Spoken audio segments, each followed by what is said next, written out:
หากกติกาไม่ชัดเจนเป็นความผิดของขุนพลแต่หากชัดเจนแล้วยังขัดขืน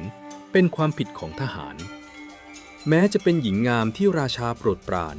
ก็มิอาจอยู่เหนือกฎเหล็กของซุนวูโดย Timeless Epic ถอดรหัสมหากาพย์ EP 14 พยัคฆ์ติดปีกซุนวูและมหากาพย์พิชัยสงครามสถานโลกท่านผู้ฟังครับลองจินตนาการถึงลมพายุกระโชกแรงที่พัดผ่านพื้นผิวน้ำของแม่น้ำแยงซีเกียงในยุคชุนชิวดูนะครับสายน้ำที่ดูเหมือนจะสงบนิ่งในยามปกติกลับซ่อนเร้นกระแสน้ำวนที่พร้อมจะฉุดกระชากทุกสรรพสิ่งลงสู่ก้นบึ้งเช่นเดียวกับสถานการณ์ทางการเมืองของแผ่นดินจีนในเวลานั้นแผ่นดินที่มหาอำนาจเก่ากำลังโรยราและมหาอำนาจใหม่กำลังจะถือกำเนิดขึ้นจากเลือดและหยดน้ำตาหน้าแผ่นดินทางตอนใต้อันชุ่มชื้นที่ซึ่งผู้คนมีความดุดันและทะนงในศักดิ์ศรีแคว้นอู่กำลังยืนอยู่บนรอยต่อของประวัติศาสตร์และบุคคลที่จะเป็นผู้หมุนกงล้อนี้ให้ขับเคลื่อนไปอย่างไม่มีวันหวนกลับก็คือขุนพลร่างสูงสง่าที่มีรอยแผลเป็นแห่งความแค้นสลักลึกอยู่ในหัวใจอู่จื่อซุ่ยหรือที่คุณชายอู่จื่อซือที่ท่านผู้ฟังคุ้นเคยในพงศาวดารนั่นเองครับอู่จื่อซุ่ยในยามนี้ไม่ใช่เพียงขุนนางต่างถิ่นที่ลี้ภัยมาพึ่งใบบุญแคว้นอู่อีกต่อไปแล้วทว่าเขาคือเสาหลักแห่งสติปัญญาที่คอยประคับประคองบัลลังก์ของอู่หวังเหอละหวีหรือพระเจ้าโฮจือกษัตริย์ผู้ทะเยอทะยานที่เพิ่งจะสถาปนาตนขึ้นเป็นใหญ่ด้วยแผนการอันแยบยลแต่อู่จื่อซุ่ยรู้ดีครับเขารู้ซึ้งถึงความจริงที่แสนเจ็บปวดว่าลำพังเพียงความกล้าหาญของทหารอู่หรือความแค้นที่สุมอกของเขาที่ต้องการจะบุกไปขุดศพกษัตริย์แคว้นฉู่มาเคี่ยนประจานนั้นมันยังไม่เพียงพอที่จะสยบมหาอำนาจที่ยิ่งใหญ่มานานนับร้อยปีได้แคว้นอู่ต้องการสิ่งที่มากกว่าพละกำลังแคว้นอู่ต้องการมันสมองที่สามารถมองเห็นชัยชนะตั้งแต่สงครามยังไม่เริ่มและนั่นคือจุดเริ่มต้นที่ทำให้อู่จื่อซุ่ยต้องออกเดินทางลัดเลาะไปตามแนวป่าอันเงียบสงัดทางทิศตะวันตกของเมืองหลวงเพื่อค้นหาอัจฉริยะที่เร้นกาอยู่ในเงามืดท่านผู้ฟังครับในยุคสมัยนั้นการจะหาคนเก่งสักคนมาช่วยงานไม่ใช่เรื่องยากแต่การจะหายอดคนที่เข้าใจถึงแก่นแท้ของความเป็นและความตายในสนามรบนั้นยากยิ่งกว่าการงมเข็มในมหาสมุทรอู่จื่อซุ่ยนึกถึงสหายผู้หนึ่งที่เขาเคยพบผ่านในช่วงที่เร่ร่อนพเนจรหนีตายมาจากแคว้นฉู่บุรุษผู้นั้นมีบุคลิกที่ประหลาดล้ำเขามักจะนั่งนิ่งเงียบราวกับก้อนหินท่ามกลางพายุฝนแต่ดวงตาของเขากลับส่องประกายคมกล้าดุจพญาเหยี่ยวที่จ้องมองเหยื่อจากฟากฟ้าบุรุษผู้นี้คือชาวแคว้นฉีที่ลี้ภัยความวุ่นวายมาอาศัยอยู่ในกระท่อมไม้ไผ่กลางป่าลึกเขามีชื่อว่าซุนวูหรือที่คุณชายซุนบูผู้เป็นเจ้าของตำนานพิชัยสงครามที่เกริกไกรที่สุดในใต้หน้านั่นเองเมื่ออู่จื่อซุ่ยก้าวเท้าเข้าไปถึงหน้ากระท่อมหลังเล็กที่ดูสมถะยิ่งนักเสียงลมพัดผ่านใบไม้ไผ่ดังเสียดสีกันสลับกับเสียงน้ำไหลจากลำธารใกล้ๆบรรยากาศรอบกายซุนบูในยามนั้นดูสงบเงียบจนน่าประหลาดใจแตกต่างจากความวุ่นวายของสนามรบที่อู่จื่อซุ่ยเพิ่งจากมาอย่างสิ้นเชิงซุนบูไม่ได้ออกมาต้อนรับด้วยพิธีรีตองใหญ่โตเขาเพียงแค่นั่งขีดเขียนบางสิ่งลงบนม้วนไม้ไผ่ด้วยสมาธิที่แน่วแน่อู่จื่อซุ่ยยืนรอนิ่งๆอยู่ครู่ใหญ่ด้วยความเคารพ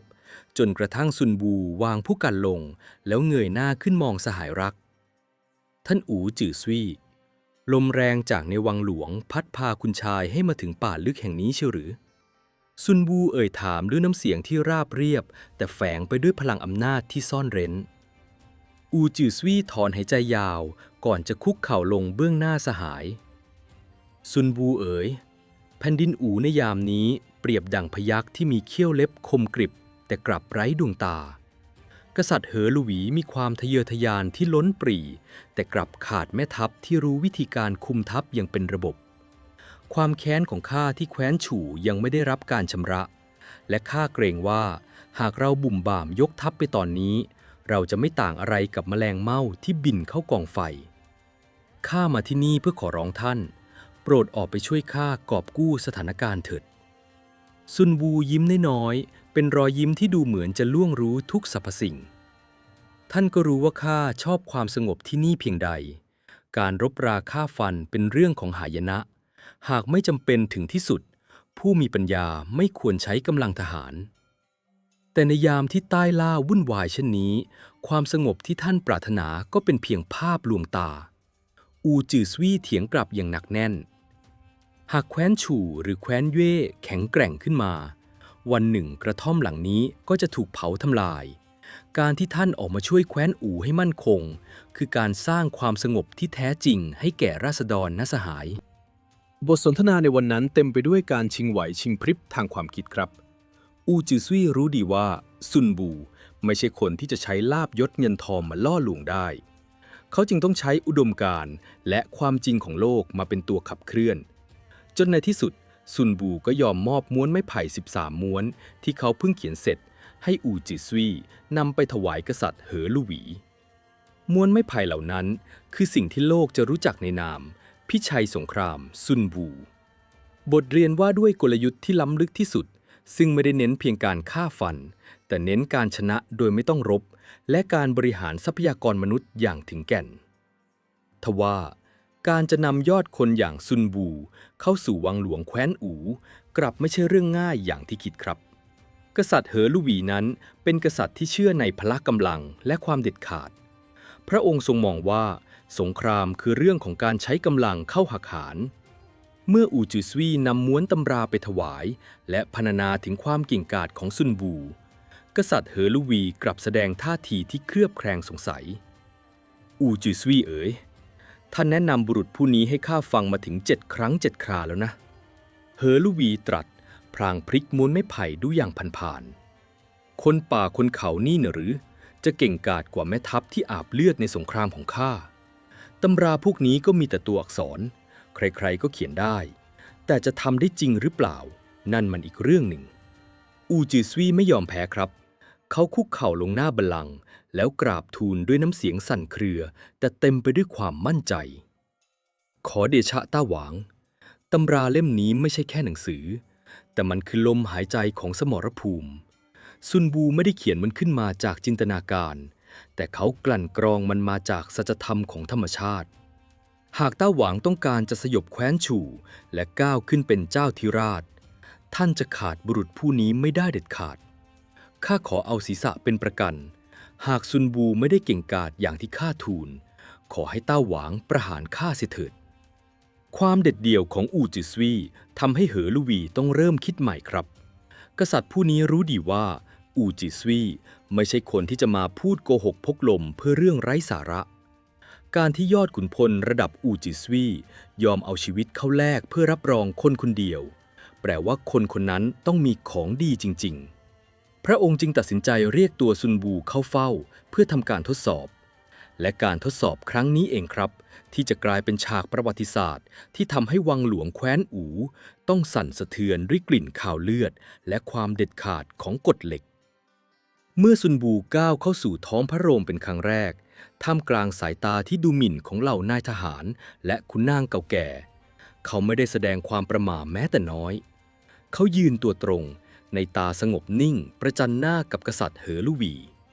บรรยากาศในห้องนั้นเงียบกริบจนได้ยินเสียงลมหายใจอูจือซวี่ที่ยืนอยู่ข้างๆลุ้นจนเหงื่อซึมเต็มฝ่ามือเพราะเขารู้ดีว่าซุนบูเป็นคนตรงไปตรงมาและความตรงนี้แหละที่อาจจะนำภัยมาสู่ตัวได้ซุนบูข้าได้อ่านตำรา13 บทของเจ้าแล้วเหอลู่หวีตรัสด้วยสุรเสียงทรงพลังเจ้าบอกว่าเจ้าสามารถฝึกทหารให้เป็นหนึ่งเดียวและสั่งให้ทำตามคำสั่งได้ทุกประการไม่ว่าจะยากแค่ไหนก็ตามข้าอยากจะรู้ว่าหากข้าให้เจ้าฝึกคนกลุ่มหนึ่งที่ไม่เคยจับอาวุธมาก่อนเจ้าจะทำได้หรือไม่ซุนบูนิ่งไปครู่หนึ่งก่อนจะตอบกลับด้วยน้ำเสียงเรียบๆขอเดชะต้าหวางไม่ว่าจะเป็นใครหากมีกฎระเบียบที่ชัดเจนและการบังคับใช้ที่เที่ยงธรรมข้าพระองค์ก็สามารถฝึกให้เป็นทหารกล้าได้ทั้งสิ้นเหอลู่หวีแค่นยิ้มที่แฝงไปด้วยเล่ห์เหลี่ยมถ้าเช่นนั้นหากข้าให้เจ้าฝึกเหล่านางสนมกำนันในวังของข้าล่ะเจ้าจะยังกล้ายืนยันคำเดิมหรือไม่ ท่านผู้ฟังครับนี่คือโจทย์หินที่เหอลูวีจงใจกลั่นแกล้งชัดๆเลยครับนางสนมกำนันเหล่านี้คือหญิงสาวที่ถูกเลี้ยงดูมาอย่างทนุถนอมสวมใส่ผ้าแพรชั้นดีไม่เคยลำบากและที่สำคัญที่สุดพวกนางคือสมบัติของกษัตริย์ที่ไม่มีใครกล้าแตะต้องการจะสั่งให้พวกนางจับหอกจับดาบและเดินแถวอย่างเป็นระเบียบมันแทบจะเป็นไปไม่ได้เลยคุณนางหลายคนแอบหัวเราะเยาะในใจคิดว่าซุนบูต้องถอยแน่ๆแต่อูจิสวีกลับมองดูสหายด้วยความระทึกใจเขาเห็นแววตาของซุนบูเปลี่ยนไปมันกลายเป็นแววตาที่เย็นเยียบและไร้ซึ่งอารมณ์ใดๆไม่มีปัญหาพะยะค่ะซุนบูตอบรับคำท้าโดยไม่ลังเลเขาเพียงต้าหวางประธานอาญาสิทธิ์ให้ข้าพระองค์ควบคุมการฝึกได้อย่างเบ็ดเสร็จเด็ดขาดไม่ว่าใครจะกระทำผิดกฎศึกข้าพระองค์ย่อมมีสิทธิ์ลงโทษตามกฎทหารโดยไม่มีข้อยกเว้นเหอลูวีหัวเราะรั่วหนึ่งชอบใจได้ข้าอนุญาต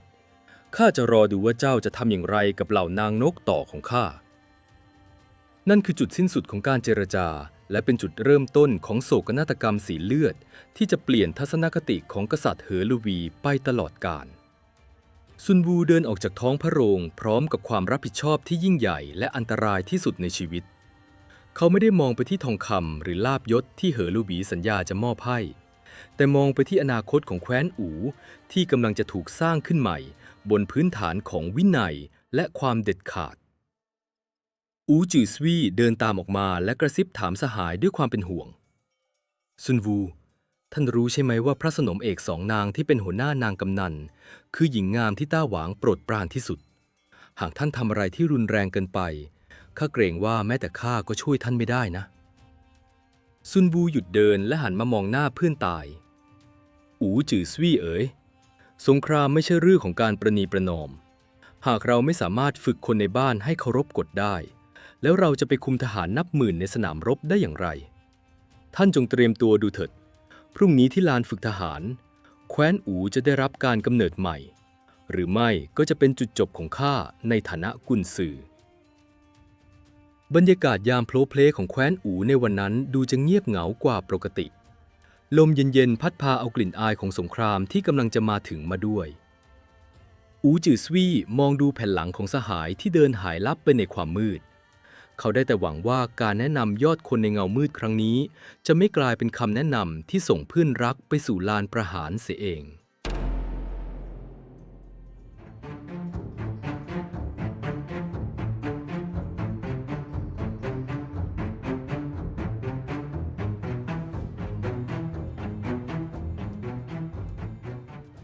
ท่านผู้ฟังครับเช้าตรู่วันรุ่งขึ้นณลานกว้างภายในพระราชวังแคว้นอูบรรยากาศช่างดูแปลกประหลาดและขัดแย้งกันอย่างสิ้นเชิงลมยามเช้าพัดพากลิ่นหอมของดอกกุ้ยฮวาและกลิ่นเครื่องหอมราคาแพงลอยตลบอบอวนแทนที่จะเป็นกลิ่นเหงื่อและเหล็กกล้าของทหารชายชะกันบนลานฝึกนั้นไม่ได้เต็มไปด้วยนักรบผู้เหี้ยมหาญแต่กลับคลาคล่ำไปด้วยอิสตรีผู้งดงามสครานตานับ180ชีวิตพวกนางคือนางกำนันและพระสนมที่กษัตริย์เหอลูวีคัดเลือกมาเพื่อให้ซุนบูทำการทดสอบตามที่ได้รับปากเอาไว้ภาพที่ปรากฏเบื้องหน้านั้นหากใครมาเห็นคงต้องกลั้นขบขันเอาไว้ไม่อยู่ครับหญิงงามที่เคยคุ้นชินแต่กับการสวมใส่ผ้าแพรพันเนื้อบางเบาพริ้วไหวบัดนี้ต้องมาสวมชุดเกราะหนังที่หนักอึ้งและดูเถอะทะสองมือที่เคยจับเพียงผู้กันวาดภาพหรือเข็มร้อยมาลัยกลับต้องมาจับง้าวและด้ามหอกที่ยาวเกะกะพวกนางยืนเรียงแถวกันอย่างสเปะสปะบ้างก็จับกลุ่มคุยกันเสียงดังเจ้ยแจ้วบ้างก็บ่นกระปอดกระแปดเรื่องเกราะที่เสียดสีผิวพรรณอันบอบบางบ้างก็เอาด้ามหอกมาเขี่ยเล่นกันราวกับเป็นของเล่นชิ้นใหม่ไม่มีใครในลานฝึกนั้นตระหนักเลยว่าพวกนางกำลังยืนอยู่บนเส้นแบ่งระหว่างความเป็นและความตายบนพระพลาสูงที่ตั้งตระหง่านอยู่ริมลานฝึกกษัตริย์เหอลูวีประทับนั่งทอดพระเนตรลงมาด้วยรอยยิ้มที่มุมพระโอษฐ์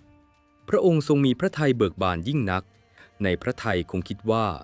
นี่คือการละเล่นที่สนุกสนานที่สุดในรอบปีพระองค์อยากจะเห็นนักปราชญ์จากป่าลึกอย่างซุนบูต้องมาหัวเสียและยอมจำนนต่อมารยาและความไร้ระเบียบของอิสตรีเหล่านี้ข้างกายของกษัตริย์เหอลูวีคืออูจือสวีที่ยืนหน้าเครียด คิ้วขมวดเข้าหากันแน่นเขารู้จักซุนบูดีกว่าใครและเขาสัมผัสได้ถึงรังสีอำมหิตที่แผ่ซ่านออกมาจากร่างของกุนซือผู้นี้ซุนบูก้าวขึ้นไปยืนบนแท่นบัญชาการกลางลานฝึกเขาสวมชุดเกราะเต็มยศใบหน้าของเขาเรียบเฉยเย็นเยียบและไร้ซึ่งอารมณ์ใดๆราวกับรูปสลักหินในตาของเขาทอดมองลงไปยังกลุ่มนางกำนันเบื้องล่างไม่ได้มองพวกนางในฐานะหญิงงามที่กษัตริย์โปรดปรานแต่มองในฐานะทหารที่อยู่ใต้บังคับบัญชาซุนบูเริ่มต้นด้วยการจัดระเบียบเบื้องต้นเขาแบ่งนางกำนันทั้ง180คนออกเป็น2 กองร้อยและได้แต่งตั้งให้พระสนมเอก2 นางซึ่งเป็นที่โปรดปรานที่สุดของกษัตริย์เหอลูวีขึ้นเป็นผู้บังคับกองร้อยประจำกองทัพหญิงนี้เมื่อจัดแถวเสร็จสิ้นซุนวูก็เริ่มอธิบายกฎเกณฑ์พื้นฐานด้วยน้ำเสียงที่ดังกังวานและหนักแน่นทรงพลังจนกลบเสียงพูดคุยของเหล่านางกำนันไปจนหมดสิ้นพวกเจ้าทุกคนรู้จักแยกแยะหน้าอก มือซ้าย มือขวา และแผ่นหลังของตนเองหรือไม่ ซุนบูเอ่ยถามเหล่านางกำนันพากันหัวเราะคิกคักบางคนก็ตอบกลับมาด้วยน้ำเสียงลากยาวแบบยียวนว่ารู้จักสิเจ้าคะท่านแม่ทัพพวกนางมองว่านี่เป็นเพียงการหยอกล้อเป็นคำถามที่งี่เง่าสิ้นดีซุนบูไม่สนใจเสียงหัวเราะนั้นเขาอธิบายต่ออย่างใจเย็นดีมากหากข้าสั่งว่าหน้าเดินให้พวกเจ้ามองไปที่หน้าอกแล้วก้าวไปข้างหน้าหากข้าสั่งว่าซ้ายหันให้พวกเจ้าหันไปทางมือซ้ายหากข้าสั่งว่าขวาหันให้หันไปทางมือขวาและหากข้าสั่งว่ากลับหลังหันให้พวกเจ้าหมุนตัวหันแผ่นหลังกลับมาเมื่อได้ยินเสียงกลองรบตีรัวพวกเจ้าต้องปฏิบัติตามคำสั่งอย่างพร้อมเพรียงและเด็ดขาดเข้าใจหรือไม่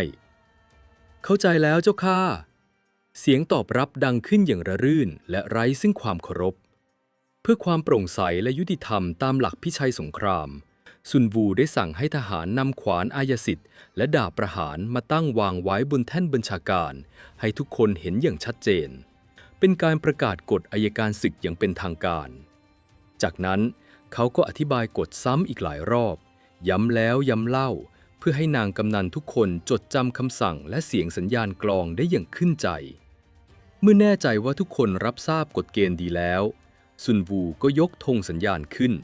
แล้วสั่งให้ทหารตีกลองรบเป็นจังหวะเพื่อสั่งให้ขวาหันตึงตึงตึง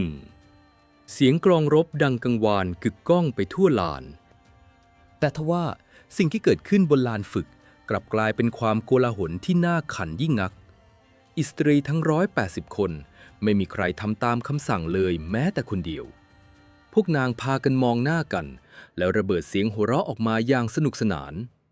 บางคนทำท่าจะหันขวาแต่ก็เซไปชนคนข้างๆจนล้มกลิ้ง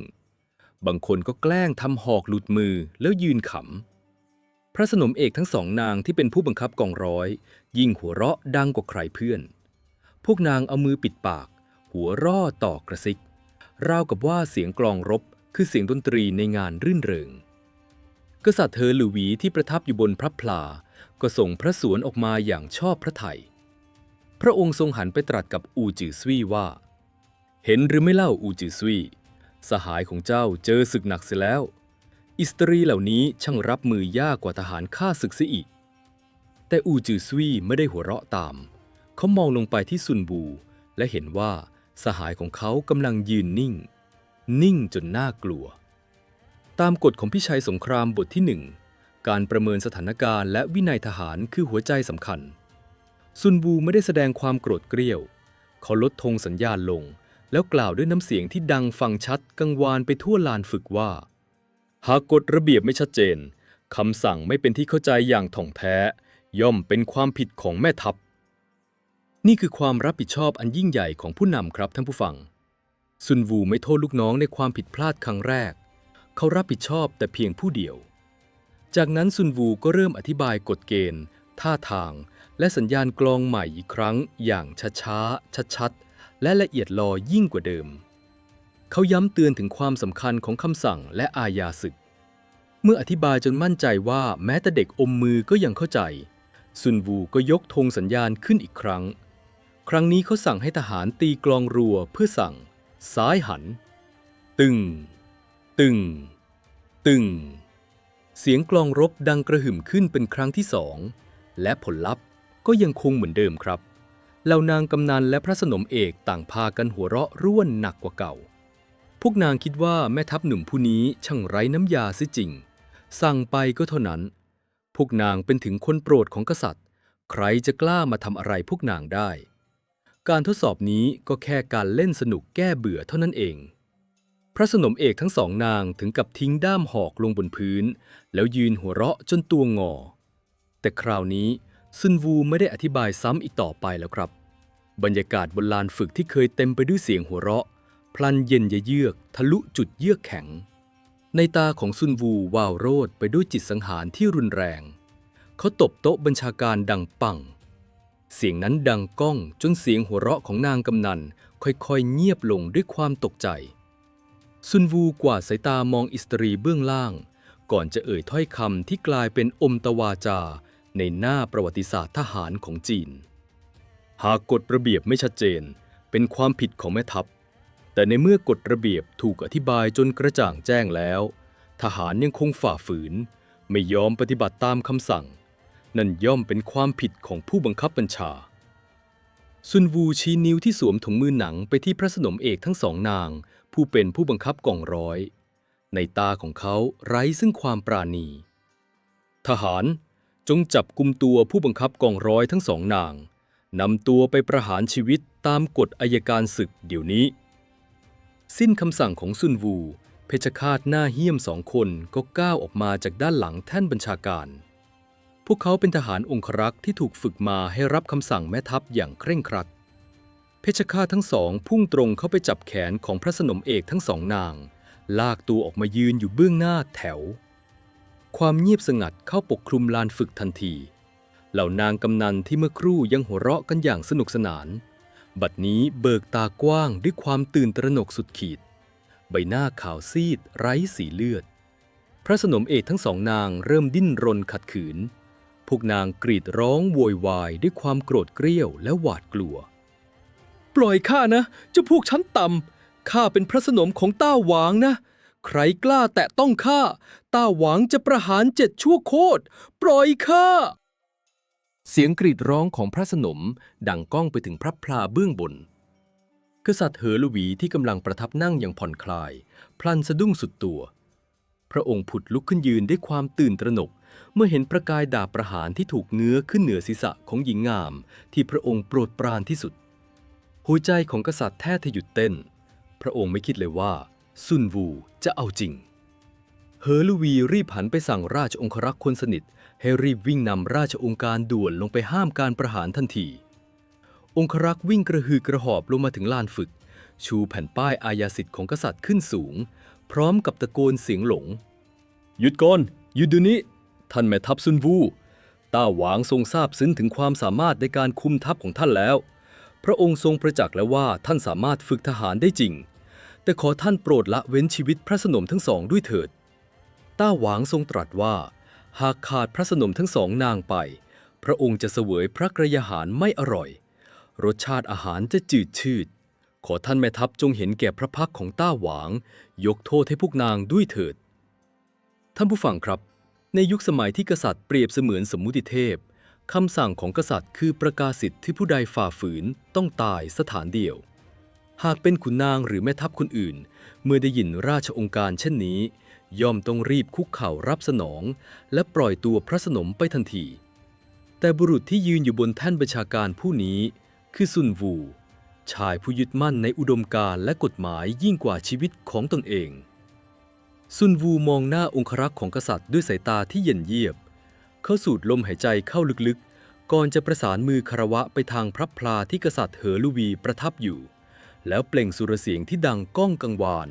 สั่นสะเทือนไปถึงจิตวิญญาณของผู้ที่ได้ยินทุกคนขอเดชะข้าพระองค์ได้รับพระราชทานอาญาสิทธิ์ให้เป็นแม่ทัพบัญชาการกองทัพแล้วมีกฎเหล็กแห่งพิชัยสงครามกล่าวไว้ว่าแม่ทัพเมื่ออยู่แนวหน้ารับผิดชอบภารกิจการศึกราชองค์การบางประการจากองค์กษัตริย์ก็ไม่อาจรับปฏิบัติได้โอ้โหท่านผู้ฟังครับ ประโยคนี้คือการประกาศเอกราชทางทหารที่ยิ่งใหญ่ที่สุดในประวัติศาสตร์มันคือการตอกย้ำว่าเมื่ออยู่ในสนามรบหรือลานฝึกทหารกฎหมายทหารต้องอยู่เหนืออำนาจทางการเมืองหรือความพึงพอใจส่วนตัวของผู้นำหากแม่ทัพโอนอ่อนผ่อนตามเส้นสายหรือความโปรดปรานวินัยทหารก็จะพังทลายและกองทัพนั้นย่อมพ่ายแพ้อย่างไร้ข้อกังขา เมื่อซุนวูปฏิเสธราชองค์การยังเด็ดเดี่ยวเขาหันกลับมาหาเพชฌฆาตในตาของเขาไร้ซึ่งความลังเลใดๆท่ามกลางเสียงกรีดร้องโหยหวนอ้อนวอนของพระสนมและความตกตะลึงของกษัตริย์เหอลวี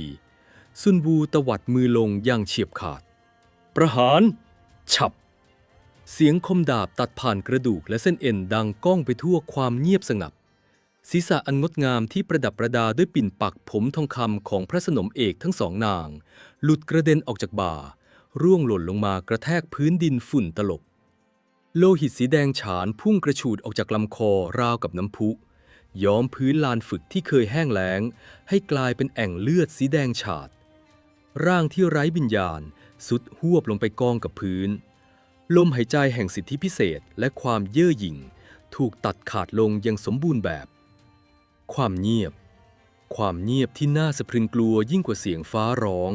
เข้าครอบงำลานฝึกทหารแคว้นอูนางกำนันทั้ง178คนที่เหลือยืนตัวแข็งทื่อราวกับถูกสาปเป็นหินใบหน้าของพวกนางซีดเซียวราวกับกระดาษดวงตาเบิกกว้างจ้องมองศพไร้หัวของอดีตสหายด้วยความสยดสยองสุดขีดไม่มีเสียงพูดคุยไม่มีเสียงหัวเราะไม่มีแม้แต่เสียงสะอื้นให้เล็ดลอดออกมาเพราะพวกนางตระหนักแล้วว่านี่ไม่ใช่การละเล่นนี่คือสงครามและชายที่ยืนอยู่บนแท่นบัญชาการผู้นี้คือมัจจุราชที่แท้จริงซุนวูยืนนิ่งมองดูผลงานของตนเองเขาสั่งให้ทหารนำศีรษะของพระสนมไปเสียบประจานไว้ที่ริมลานฝึกเพื่อเป็นเครื่องเตือนใจถึงราคาของการฝ่าฝืนวินัยจากนั้นเขาก็หันกลับมามองเหล่านางกำนันที่เหลือเขาทำการแต่งตั้งผู้บังคับกองร้อยคนใหม่ขึ้นมาแทนที่คนเก่าที่เพิ่งถูกประหารไปทันทีบัดนี้ผู้บังคับบัญชาคนใหม่ได้ถูกแต่งตั้งแล้วซุนวูเอ่ยด้วยน้ำเสียงที่ราบเรียบแต่กดดันพวกเจ้าทุกคนจงฟังคำสั่งตีกลองรบตึงตึงตึงเสียงกลองรบดังกังวานขึ้นเป็นครั้งที่3คราวนี้ไม่มีใครกล้าแม้แต่จะกระพริบตาผิดจังหวะครับท่านผู้ฟังเมื่อซุนวูสั่งซ้ายหัน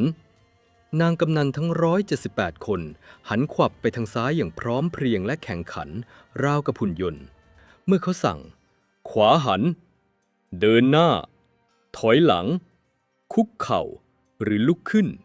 ทุกคนปฏิบัติตามคำสั่งอย่างรวดเร็วเด็ดขาดเป็นระเบียบเรียบร้อยและไร้ซึ่งซุ้มเสียงใดๆแม้แต่เสียงเดียวเพียงแค่การลั่นดาบประหารเพียงครั้งเดียวซุนวูได้เปลี่ยนฝูงนกกระจอกที่ส่งเสียงเจี้ยวจ้าวให้กลายเป็นกองทหารที่พร้อมจะเดินลุยไฟและฝ่าดงดาบได้ในพริบตาวินัยทหารอันศักดิ์สิทธิ์ได้ถูกสถาปนาขึ้นแล้วด้วยเลือดซุนวูหันไปทางพระพลาของกษัตริย์เหอลวีโค้งคำนับแล้วกราบทูลเสียงดังว่าขอเดชะต้าหวางบัดนี้กองทหารหญิงได้ถูกจัดระเบียบและฝึกฝนจนพร้อมรบแล้วพวกนางมีวินัยเคร่งครัดพร้อมที่จะบุกน้ำลุยไฟหรือเผชิญหน้ากับคมดาบของข้าศึกขอเชิญต้าหวางเสด็จลงมาตรวจพลและทอดพระเนตรด้วยพระองค์เองเถิดพะยะค่ะแต่บนพระพลานั้นกษัตริย์เหอลวีทรงประทับนั่งนิ่งอึ้งพระพักตร์ซีดเซียวพระหัตถ์สั่นเทาด้วยความโกรธแค้นและความสูญเสียพระองค์เพิ่งจะสูญเสียหญิงงามที่รักที่สุดไปถึง2 คนต่อหน้าต่อตาความเจ็บปวดและขยะแขยงตีตื้นขึ้นมาในอกเหอลวีโบกพระหัตถ์อย่างอ่อนแรงและตรัสด้วยสุรเสียงที่สั่นสะท้านพอแล้วท่านแม่ทัพยุติการฝึกเถิดแล้วกลับไปพักผ่อนที่จวนเสียข้าไม่อยากลงไปตรวจพลอะไรทั้งนั้นข้าไม่มีกระจิตกระใจจะดูอะไรอีกแล้วกษัตริย์เหอลวีเสด็จกลับเข้าวังหลวงด้วยความโศกเศร้าปล่อยให้ซุนวูยืนอยู่กลางลานฝึกสีเลือดซุนวูหันไปมองอู่จือซวี่ที่ยืนอยู่ไม่ไกลอู่จือซวี่ถอนหายใจยาว เขารู้ดีว่าสิ่งที่ซุนวูทำลงไปนั้นถูกต้องที่สุดในแง่ของการทหาร แต่มันก็สร้างรอยร้าวในพระทัยของกษัตริย์เช่นกัน อูจือซวี่เดินเข้ามาตกบ่าสหายรักอย่างให้กำลังใจ เจ้าทำได้ดีมากซุนวูแคว้นอูได้บุรุษที่แท้จริงมาคุมทัพแล้ว แต่ต้าหวางกำลังโศกเศร้า ข้าจะไปกราบทูลอธิบายให้พระองค์เข้าใจเองว่า ความตายของหญิงงาม2 คนแลกมาซึ่งกองทัพที่ไร้เทียมทานนั้น มันคุ้มค่าเพียงใด เหตุการณ์อาญาศึกสีเลือดณลานฝึกทหารวังหลวงครั้งนี้ ได้กลายเป็นตำนานที่ถูกเล่าขานไปทั่วทั้ง7 แคว้น กษัตริย์เหอละวีแม้ในตอนแรกจะโกรธแค้นและเจ็บปวด แต่เมื่อเวลาผ่านไป พระองค์ก็ทรงตระหนักด้วยพระปัญญาว่าซุนวูคือของจริง หากซุนวูสามารถเสกนางกำนันอ่อนแอให้กลายเป็นทหารกล้าได้ในวันเดียว แล้วหากมอบทหารชายชะกันนับหมื่นแสนให้เขาดูแล แคว้นอูจะเกรียงไกรเพียงใด ในที่สุด กษัตริย์เหอละวีก็สละทิ้งความแค้นส่วนตัว และแต่งตั้งให้ซุนวูขึ้นเป็นแม่ทัพใหญ่ กุมอำนาจเบ็ดเสร็จเหนือกองทัพแคว้นอูทั้งหมด และนี่คือจุดเริ่มต้นของการสร้างสุดยอดเครื่องจักรสังหารที่กำลังจะบดขยี้มหาอำนาจอย่างแคว้นฉู่ให้ราบเป็นหน้ากลองในเวลาอันใกล้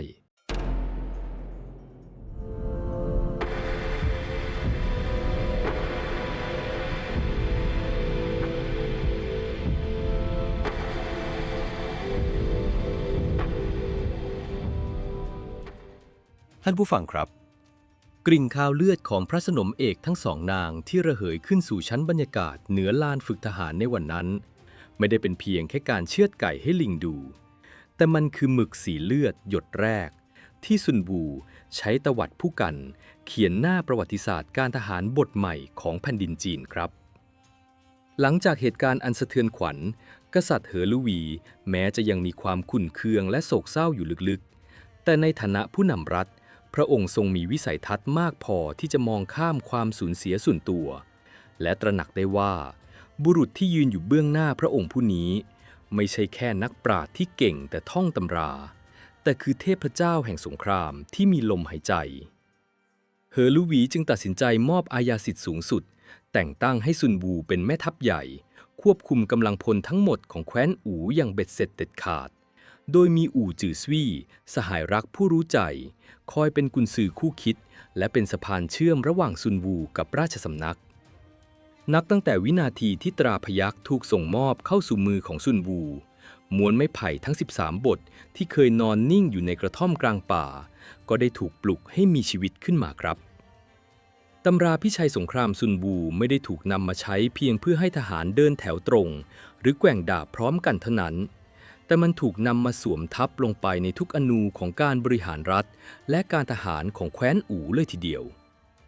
ซุนวูเริ่มต้นด้วยการนำบทที่ 1การประเมินสถานการณ์การคำนวณประเมินศึกมาใช้เป็นอันดับแรกก่อนที่จะสั่งให้กองทัพเคลื่อนพลซุนวูไม่ได้มองไปที่ดาบหรือหอกแต่มองลึกลงไปถึงรากฐานของแคว้นอู่เขากล่าวกับเหอละวีและอู่จือซวี่ในห้องบัญชาการรบที่สลัวไปด้วยแสงเทียนว่าการสงครามคือเรื่องความเป็นความตายของรัฐเป็นวิถีแห่งความอยู่รอดหรือพินาศจะไม่พินิจพิเคราะห์ให้ถ่องแท้มิได้ก่อนที่เราจะไปรบกับแคว้นฉู่เราต้องประเมินปัจจัยทั้ง5ให้ถ่องแท้เสียก่อนนั่นคือวิถีความสอดคล้องของใจประชาชนและผู้ปกครองฟ้าฤดูกาลและสภาพอากาศดินภูมิประเทศแม่ทัพสติปัญญาและความเด็ดขาดและกฎระเบียบวินัยทหารและการจัดการเสบียงซุนวูใช้เวลาหลายเดือนในการปฏิรูปกองทัพอู่ใหม่ทั้งหมดเขาสั่งรื้อระบบเส้นสายของขุนนางเก่าแก่ทิ้งจนหมดสิ้นใครที่เคยได้เป็นนายทัพเพราะเป็นญาติของกษัตริย์แต่ไร้ฝีมือถูกซุนวูปลดออกอย่างไร้ความปราณีแล้วแทนที่ด้วยนายทหารระดับล่างที่ผ่านการทดสอบความสามารถจริงๆนี่คือการสร้างกฎและแม่ทัพให้แข็งแกร่งตามตำราทหารอู่ทุกคนถูกฝึกฝนให้รู้จักสัญญาณธงและเสียงกลองอย่างลึกซึ้งพวกเขาถูกฝึกให้เคลื่อนไหวแปรขบวนได้ดั่งสายน้ำที่ไหลบ่าบุกทะลวงได้ดั่งไฟป่าที่โหมกระหน่ำและตั้งรับได้ดั่งภูผาที่ไม่อาจสั่นคลอน แต่ความท้าทายที่แท้จริงไม่ได้อยู่ที่การฝึกคนครับ แต่อยู่ที่ศัตรูที่พวกเขาต้องเผชิญ แคว้นฉู่ในยุคนั้นคือมหาอำนาจที่ยิ่งใหญ่ที่สุดในแดนใต้ มีอาณาเขตกว้างขวางกว่าแคว้นอูหลายเท่า มีกำลังทหารมหาศาลนับแสนนาย และมีทรัพยากรที่แทบจะเรียกได้ว่าไร้ขีดจำกัด หากเปรียบเทียบกันแล้วแคว้นฉู่คือพญาช้างศาลที่ตัวใหญ่โตมโหฬารในขณะที่แคว้นอูเป็นเพียงฝูงหมาป่า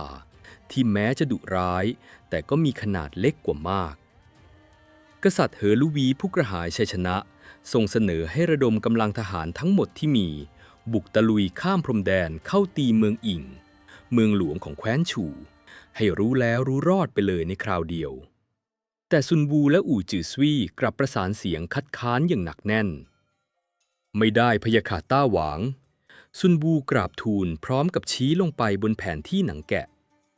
ในพิชัยสงครามบทที่3กลวิธีรุกได้กล่าวไว้ว่าการรบชนะ100 ครั้งไม่ใช่สุดยอดแห่งความดีเลิศแต่การสยบศัตรูได้โดยไม่ต้องรบต่างหากคือสุดยอดแห่งความดีเลิศแคว้นฉู่ในยามนี้ยังมีกำลังทหารเข้มแข็งหากเรายกทัพใหญ่ไปปะทะตรงๆแม้เราจะทหารเก่งกว่า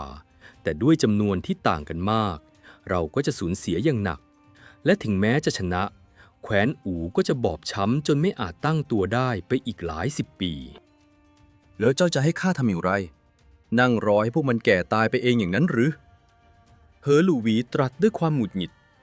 อูจือซุยเพื่อเข้าใจสหายและผูกพยาบาทกับแคว้นฉู่มาทั้งชีวิตก้าวออกมาอธิบายแผนการสุดแยบยลที่เขาและซุนวู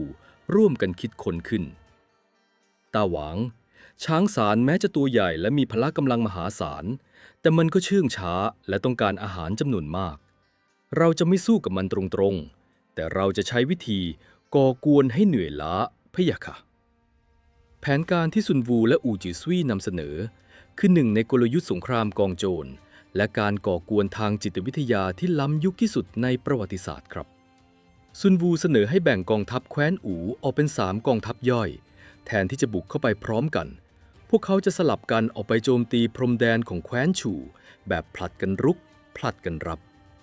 ลองจินตนาการตามนะครับท่านผู้ฟังในเดือนแรกกองทัพอู่ที่1ยกกำลังไปตีเมืองชายแดนทางตะวันออกของแคว้นฉู่ตีกลองรบเสียงดังสนั่นจุดไฟเผาป้อมยามสร้างความตื่นตระหนกไปทั่วข่าวสารรายงานด่วนถูกส่งเข้าเมืองหลวงเมืองอิงขุนนางแคว้นฉู่ตกใจกลัวรีบระดมกองทัพใหญ่หลายหมื่นนายเดินทัพอย่างยากลำบากข้ามภูเขาและแม่น้ำเพื่อมาป้องกันชายแดนแต่พอทัพใหญ่ของฉู่เดินทางมาถึงด้วยความเหนื่อยหอบทัพของอูก็ถอนตัวหายวับกลับเข้าป่าไปหมดแล้วทิ้งไว้เพียงเท่าฐานและความว่างเปล่าแม่ทัพฉู่สะบดด่าด้วยความแค้นใจสั่งให้ทหารตั้งค่ายพักแรมเตรียมรับมือแต่พอพวกเขากำลังจะหุงหาอาหารข่าวร้ายก็มาถึงอีก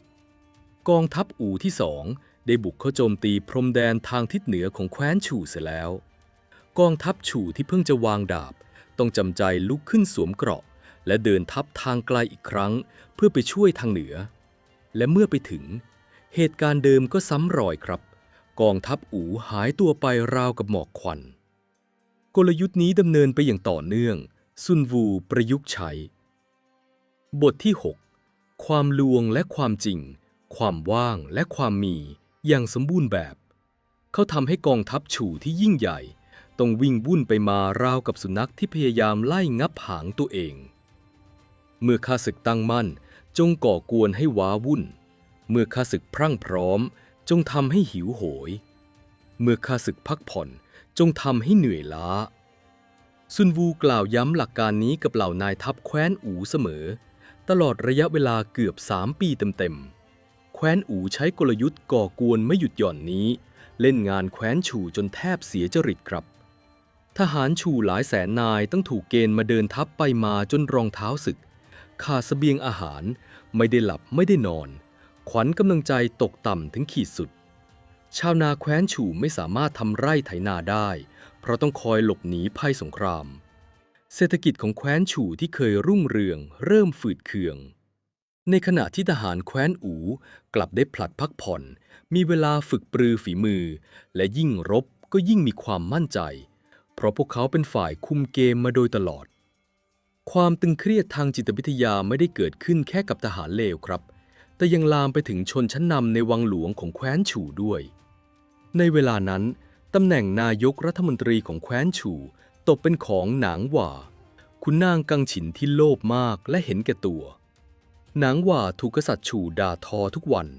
ว่าปล่อยให้แคว้นอูที่เป็นรัฐเล็กๆมาลูบคมอยู่ได้ความกดดันทำให้หนางหว่าสูญเสียสติปัญญาในการวิเคราะห์สถานการณ์เขาเริ่มเกณฑ์คนอย่างบ้าคลั่งและรีดไถภาษีจากรัฐเล็กๆที่เป็นเมืองขึ้นของฉู่เพื่อนำมาเป็นทุนในการทำสงครามและจุดนี้เองครับที่ซุนวูและอูจิซวี่ได้ดิ่งบทที่ 3 กลวิธีรุกว่าด้วยการทูตและพันธมิตรมาใช้เป็นไม้ตายการทำลายพันธมิตรของศัตรูคือการตัดแขนตัดขาของศัตรูอูจิซวี่มองเห็นช่องโหว่จากการรีดไถของหนางหว่าเขารู้ว่าแคว้นเล็กๆอย่างแคว้นไช่และแคว้นถังซึ่งเป็นเมืองขึ้นของแคว้นฉู่นั้นกำลังโกรธแค้นหนางหว่าที่มารีดไถทรัพย์สมบัติของพวกเขาอูจิซวี่จึงแอบส่งทูตลับพร้อมแก้วแหวนเงินทองไปเจรจากับเจ้านครทั้งสองยุยงให้พวกเขากระด้างกระเดื่องต่อแคว้นฉู่และสัญญาว่ากองทัพแคว้นอูจะคอยหนุนหลังให้ด้วยความแค้นที่สะสมมานานแคว้นไช่และแคว้นถังจึงตกลงแปรพักหันมาจับมือเป็นพันธมิตรกับแคว้นอูอย่างลับๆการได้แคว้นทั้งสองมาเป็นพวกไม่ใช่แค่การได้ทหารเพิ่มครับแต่มันคือการได้กุญแจประตูหลังที่จะไขเข้าสู่แผ่นดินของแคว้นฉู่โดยที่กองทัพฉู่ไม่ทันตั้งตัวท่านผู้ฟังครับบัดนี้กระดานหมากรุกแห่งแดนใต้ได้ถูกซุนวูจัดวางไว้จนเสร็จสมบูรณ์แล้วพญาช้างสารอย่างแคว้นฉู่กำลังเหนื่อยหอบขาอ่อนแรงตาพร่ามัวไปด้วยความโกรธและความสับสนพันธมิตรที่เคยคุ้มครองปีกซ้ายขวาก็ถูกเจาะจนพรุนในขณะที่ฝูงหมาป่าแห่งแคว้นอูบัดนี้ได้รวมตัวกันเป็นกองทัพใหญ่ที่สมบูรณ์แบบเขี้ยวของพวกมันถูกหลับจนคมกริบดวงตาจับจ้องไปที่เหยื่ออันโอชะที่รอคอยมานานถึง3 ปี506ก่อนคริสตกาลลมหนาวเริ่มพัดปกคลุมแผ่นดินซุนวูยืนอยู่บนหอสังเกตการณ์มองดูธงรบของทัพอูที่ปลิวสวัยไปตามสายลมอูจือซวี่เดินเข้ามายืนเคียงข้างดวงตาของยอดผู้เครียดแค้นเปล่งประกายด้วยความหวังที่ใกล้จะเป็นจริงซุนวูหันมามองสหายรักแล้วค่อยๆม้วนตำราไม้ไผ่ในมือเก็บเข้าแขนเสื้ออย่างเชื่องช้าอูจือซวี่การก่อกวนสิ้นสุดลงแล้วการทดสอบความอดทนจบลงแล้วซุนวูเอ่ยด้วยน้ำเสียงที่ราบเรียบแต่หนักแน่นราวกับฟ้าผ่าบัดนี้ศัตรูได้เผยจุดอ่อนให้เราเห็นจนหมดสิ้นตามพิชัยสงครามบทที่ 6เมื่อศัตรูอ่อนล้าย่อมเป็นเวลาที่เราจะบดขยี้สั่งการลงไปให้ทัพใหญ่ทั้งหมดเตรียมตัวเคลื่อนทัพเราจะไม่ออกไปก่อกวนชายแดนอีกต่อไปแต่เราจะบุกทะลวงตรงเข้าสู่หัวใจของพวกมันเป้าหมายของเราคือที่ใดแม่ทัพใหญ่อูจือซวี่ถามด้วยความตื่นเต้นซุนวูชักกระบี่ออกจากฝักชี้ปลายกระบี่ไปทางทิศตะวันตกทิศที่ตั้งของนครหลวงแห่งจักรวรรดิที่ยิ่งใหญ่ที่สุดเราจะไปตีเมืองอิงเราจะเหยียบราชวังของกษัตริย์ฉู่ให้แหลกเป็นผุยผง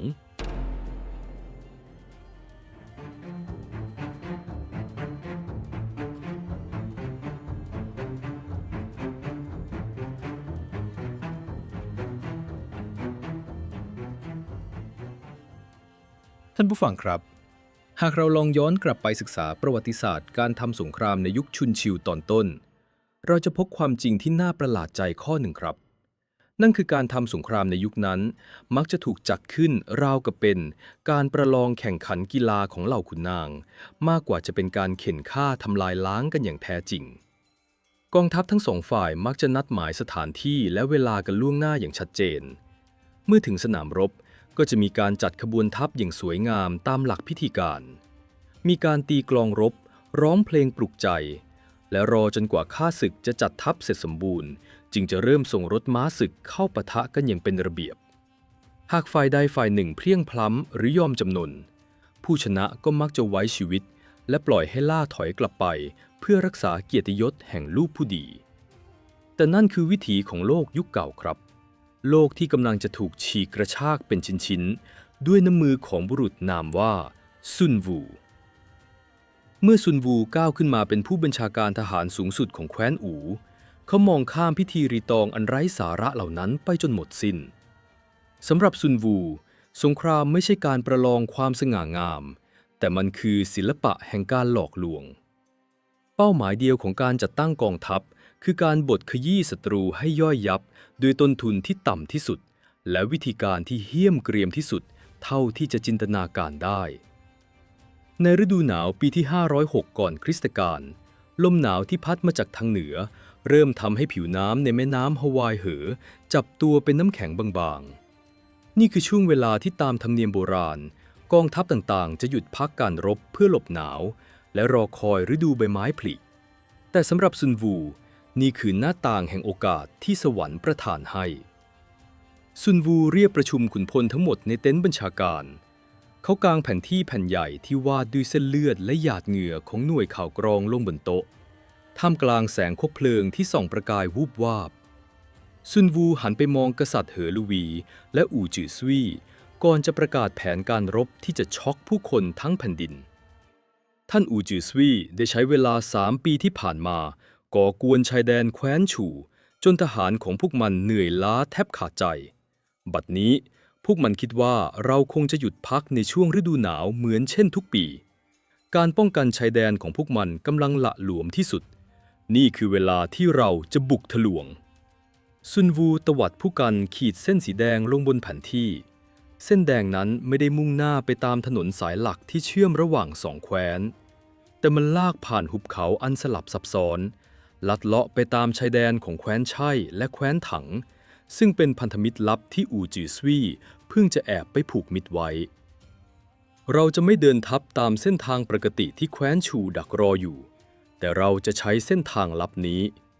ทหารทุกคนจะต้องทิ้งหม้อไหสัมภาระที่หนักอึ้งไว้เบื้องหลังให้นำไปเฉพาะอาวุธชุดเกราะและเสบียงแห้งที่กินได้เพียงไม่กี่วันเท่านั้นกษัตริย์เหอลูวีขมวดพระโขนงด้วยความกังวลท่านแม่ทัพซุนวูหากนำเสบียงไปเพียงแค่นั้นแล้วทัพนับหมื่นของเราจะเอาอะไรกินเล่าหากการรบยืดเยื้อทหารของเรามิอดตายหรอกหรือซุนวูยิ้มที่มุมปาก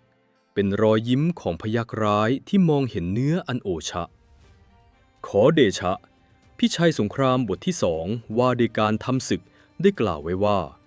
ผู้มีปัญญาย่อมพึ่งพาเสบียงจากศัตรูอาหาร1 จินของศัตรูมีค่าเท่ากับอาหาร20 จินของเราทหารของเราจะไม่หิ้วท้องรอเสบียงจากแนวหลังแต่เราจะไปแย่งชิงเอาจากยุ้มฉางของแคว้นฉู่เราจะกินข้าวของพวกมันดื่มน้ำจากบ่อของพวกมันและใช้แผ่นดินของพวกมันเป็นสุสานฝังศพพวกมันเองนี่คือการประกาศใช้กลยุทธ์การเดินทัพสายฟ้าแลบครั้งแรกในประวัติศาสตร์จีนครับท่านผู้ฟังกองทัพอู่จำนวน 30,000 นายซึ่งดูเหมือนจะน้อยนิดเมื่อเทียบกับกองทัพฉู่ที่มีเป็นแสน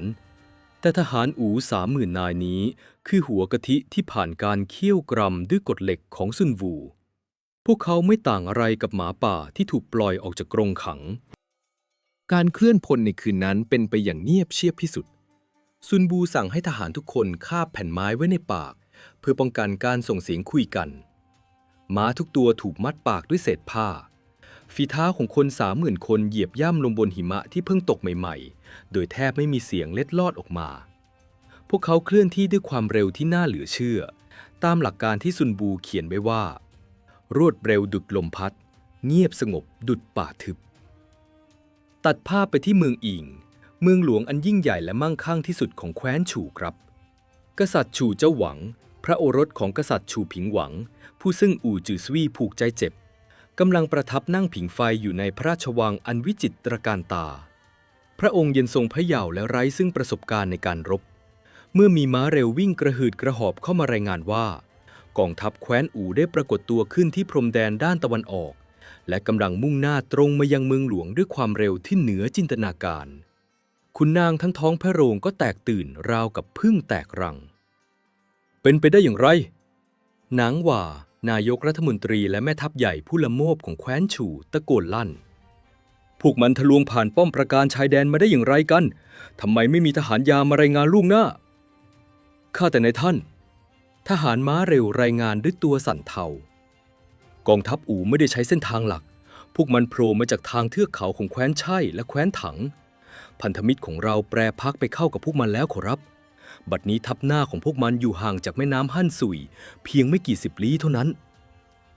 ความจริงที่กระแทกหน้าทำให้หนางหว่าถึงกับผงะการถูดหลับของอู่จือซวีได้ผลักแคว้นฉู่ลงสู่หุบเหวแห่งความวิบัติเสียแล้วแต่อีโก้ของความเป็นมหาอำนาจยังคงค้ำคออยู่นางหว่ากราบทูลกษัตริย์ฉู่เจ้าหวังว่าไม่ต้องทรงวิตกไปเขาจะเป็นผู้นำทัพใหญ่จำนวน200,000 นายออกไปบดขยี้กองทัพอู่ที่มีเพียงหยิบมือให้แหลกละเอียดเป็นผุยผงเองกองทัพฉู่200,000 นายถูกระดมกำลังอย่างเร่งด่วนพวกเขามีรถม้าศึกนับพันคันมีธงรบสีสันฉูดฉาดปลิวสวัยเต็มท้องฟ้าอาวุธหอกยามสะท้อนแสงแดดฤดูหนาวจนแสบตาหากมองจากภายนอกนี่คือกำแพงเหล็กกล้าที่ไม่มีวันพังทลายแต่หากมองลึกลงไปในจิตใจของทหารทัพฉู่คือกองทัพที่เน่าเฟะจากภายในทหารเลวถูกเกณฑ์มาอย่างบังคับขาดเสบียงขาดการฝึกซ้อมและที่สำคัญที่สุดพวกเขาเกลียดชังแม่ทัพหนางหว่าเข้ากระดูกดำเพราะหนางหว่าเป็นกังฉินที่มักจะรีดไถและทุบตีทหารชั้นผู้น้อยอยู่เสมอณริมฝั่งแม่น้ำฮั่นซุยกองทัพมหาอำนาจทั้งสองได้มาประจันหน้ากันเป็นครั้งแรกแม่น้ำสายนี้กว้างใหญ่และลึกจนไม่อาจเดินข้ามได้กองทัพฉู่ที่มีกำลังมากกว่าตั้งค่ายอย่างแน่นหนาอยู่ที่ฝั่งตะวันตกเตรียมรอรับการข้ามแม่น้ำของกองทัพอู่หนางหว่ายิ้มเยาะอยู่ในเต็นท์บัญชาการเขามั่นใจว่าหากซุนบูสั่งทหารให้พายเรือข้ามแม่น้ำมาเขาจะสั่งให้นักธนูยิงฝนลูกศรอาบยาพิษใส่จนทหารอู่กลายเป็นศพลอยเกลื่อนแม่น้ำอย่างแน่นอนแต่ท่านผู้ฟังครับซุนวูคือปรมาจารย์แห่งการอ่านใจคนเขาหรือจะยอมเล่นตามเกมของศัตรูซุนวูสั่งให้กองทัพอู่ตั้งค่ายอยู่บนฝั่งตะวันออกเฉียงเหนือแต่กลับไม่สั่งให้เตรียมเรือข้ามฟากแม้แต่ลำเดียวทหารอู่ทำเพียงแค่นั่งขัดอาวุธก่อกองไฟและมองข้ามแม่น้ำไปด่าทอยั่วยุทหารฉู่อย่างสนุกสนานซุนวูกำลังใช้บทที่ 6 ความลวงและความจริงโดยการแสดงออกว่าข้ามาถึงแล้วแต่ข้าไม่รีบร้อนข้าจะรอจนกว่าพวกเจ้าจะประสาทเสียไปเองเวลาผ่านไปหลายวันความหนาวเย็นและความกดดันเริ่มกัดกินจิตใจของกองทัพฉู่เสบียงอาหารที่เตรียมมาอย่างเร่งรีบเริ่มร่อยหรอในขณะที่ทัพอู่ส่งทหารหน่วยรบพิเศษลอบข้ามแม่น้ำไปในจุดที่ห่างไกลเพื่อปล้นสะดมเสบียงจากหมู่บ้านรอบนอกของแคว้นฉู่มาประทังชีวิตตามแผนที่วางไว้เป๊ะๆทหารฉู่มองเห็นควันไฟจากการหุงข้าวของทัพอู่ในขณะที่ท้องของพวกเขากำลังร้องโครกครากความหงุดหงิดเริ่มปะทุขึ้นในค่ายของหนางหว่าขุนพลอาวุโสของแคว้นฉู่นามว่าเซิ่นอินซุยซึ่งเป็นคนเก่งและตรงฉินได้เสนอแผนการที่ชาญฉลาดแก่หนางหว่าว่าท่านแม่ทัพใหญ่กองทัพอู่แม้จะดุดันแต่ก็มีกำลังน้อยและเดินทางมาไกลหากท่านช่วยยันพวกมันไว้ที่ริมแม่น้ำฮั่นซุยข้าจะแอบนำกองทหารม้าอ้อมไปทางด้านหลังของพวกมันเพื่อตัดเส้นทางถอยและทำลายเสบียงที่พวกมันปล้นมาเมื่อพวกมันถูกขนาบหน้าหลังทัพอู่จะต้องแตกพ่ายอย่างแน่นอนแผนการของเซิ่นอินซุยนั้นยอดเยี่ยมมากครับหากทำตามนี้แคว้นอู่อาจจะถึงคราวพินาศนางหว่าในตอนแรกก็เห็นด้วยแต่เมื่อเซิ่นอินซุยนำทหารอ้อมไปแล้วความโลภและความกลัวเสียหน้าของนางหว่าก็กำเริบขึ้นกุนซือคนสนิทของนางหว่าได้เป่าหูเขาว่านายท่านหากปล่อยให้เซิ่นอินซุยอ้อมไปตีด้านหลังสำเร็จความดีความชอบสูงสุดในศึกนี้ก็จะตกเป็นของเขาแต่เพียงผู้เดียวชาวเมืองอิงจะสรรเสริญเขาและนายท่านอาจจะสูญเสียตำแหน่งอำนาจได้ทำไมเราไม่ฉวยโอกาสที่กองทัพอู่กำลังชะล่าใจสั่งทหารข้ามแม่น้ำไปบดขยี้พวกมันด้วยตัวเราเองเล่าด้วยทหารหลักแสนของเราแค่เดินเหยียบพวกมันก็แบนเป็นกล้วยปิ้งแล้วนี่แหละครับท่านผู้ฟังจุดอ่อนที่ร้ายแรงที่สุดของระบบการเมืองที่เน่าเฟะ เมื่อผู้นำเห็นแก่ประโยชน์และหน้าตาของตนเองเหนือความอยู่รอดของชาติหายนะก็กำลังจะมาเยือนนางหว่าผู้โง่เขลาหลงเชื่อคำยุยงเขาละทิ้งแผนการเดิมและสั่งให้กองทัพฉู่ทั้งหมดเก็บค่ายเตรียมต่อแพและเรือเพื่อข้ามแม่น้ำฮั่นซุยไปโจมตีกองทัพอู่ทันทีซุนวูที่ยืนสังเกตการณ์อยู่บนเนินเขาเมื่อเห็นฝุ่นควันและธงรบของแคว้นฉู่เริ่มเคลื่อนตัวลงสู่แม่น้ำเขาก็ระเบิดเสียงหัวเราะออกมายังเบิกบานใจปลาตะเพียนฮุบเหยื่อแล้วซุนวูหันไปบอกอู่จือซวี่และกษัตริย์เหอหลูวีในพิชัยสงครามข้าได้เขียนไว้ว่าเมื่อข้าศึกข้ามแม่น้ำมาครึ่งหนึ่งจงตีมันแต่ข้าจะไม่ทำเช่นนั้นหรอกเพราะนั่นมันง่ายเกินไปเราจะปล่อยให้พวกมันข้ามแม่น้ำมาให้หมดแล้วแซงทำเป็นหวาดกลัวล่าถอยลึกเข้าไปในหุบเขาเพื่อลากพวกมันให้ห่างจากแม่น้ำตัดหนทางหนีของพวกมันให้สิ้นซากกองทัพอู่แกล้งทำเป็นตกใจเมื่อเห็นกองทัพมหึมาของฉู่ข้ามแม่น้ำมาพวกเขาทิ้งค่ายและล่าถอยอย่างรวดเร็วหนางหว่าเมื่อเห็นศัตรูหนีก็ยิ่งได้ใจสั่งให้ทหารเร่งฝีเท้าไล่ตามไปติดๆโดยไม่สนใจจัดกระบวนทัพทหารฉู่ที่เหนื่อยล้าต้องวิ่งตามทัพอู่ขึ้นเขาลงห้วย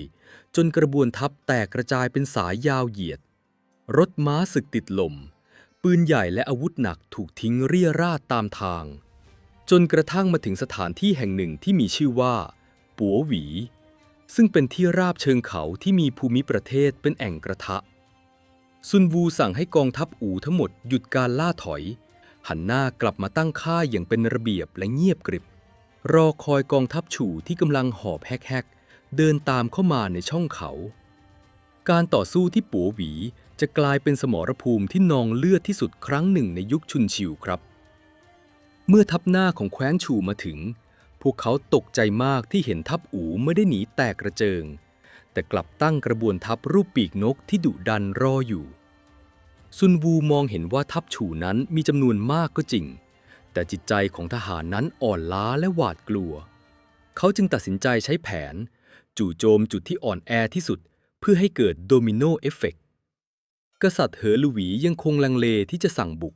เพราะเห็นจำนวนทหารข้าศึกที่มืดฟ้ามัวดินแต่ฟูกายน้องชายของกษัตริย์เหอหลูหวีซึ่งเป็นขุนพลหนุ่มที่เลือดร้อนและกล้าหาญได้ก้าวออกมาขออาสาตาหวางทหารฉู่พวกนี้เกลียดชังหนางหว่ายิ่งกว่าสิ่งใดพวกมันไม่มีใจจะรบหรอกพะยะค่ะข้าพระองค์ขอทหารฝีมือดีเพียง5,000 นายจะบุกทะลวงเข้าไปที่ใจกลางทัพของพวกมันหากทัพหน้าของพวกมันแตกทัพหลังที่เหลือจะต้องวิ่งหนีเหยียบกันตายเป็นแน่ซุนวูพยักหน้าเห็นด้วยกับสายตาอันเฉียบคมของฟูกายเขาอนุญาตให้ฟูกายนำทัพหน้าออกประจันบานฟูกายนำทหารกล้า5,000 นายสวมเกราะเบาถือง้าวและดาบสั้นพุ่งทะยานลงจากเนินเขาราวกับหาฝนดาวตกเสียงโห่ร้องของทหารอู่ดังกึกก้องสะท้านหุบเขาทหารฉู่ที่เพิ่งจะเดินทางมาถึงยังไม่ทันได้ตั้งแถวหรือจับอาวุธให้ถนัดมือก็ถูกทหารอู่ฟาดฟันล้มตายเป็นใบไม้ร่วง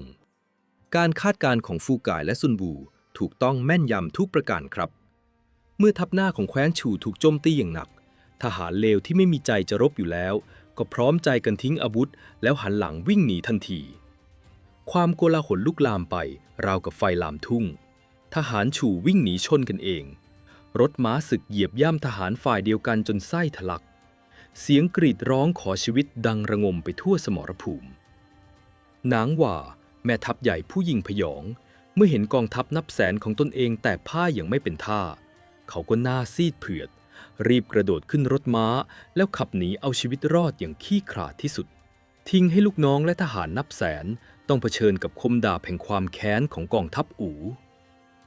ซุนวูไม่ได้หยุดอยู่แค่นั้นเมื่อเห็นข้าศึกแตกพ่าย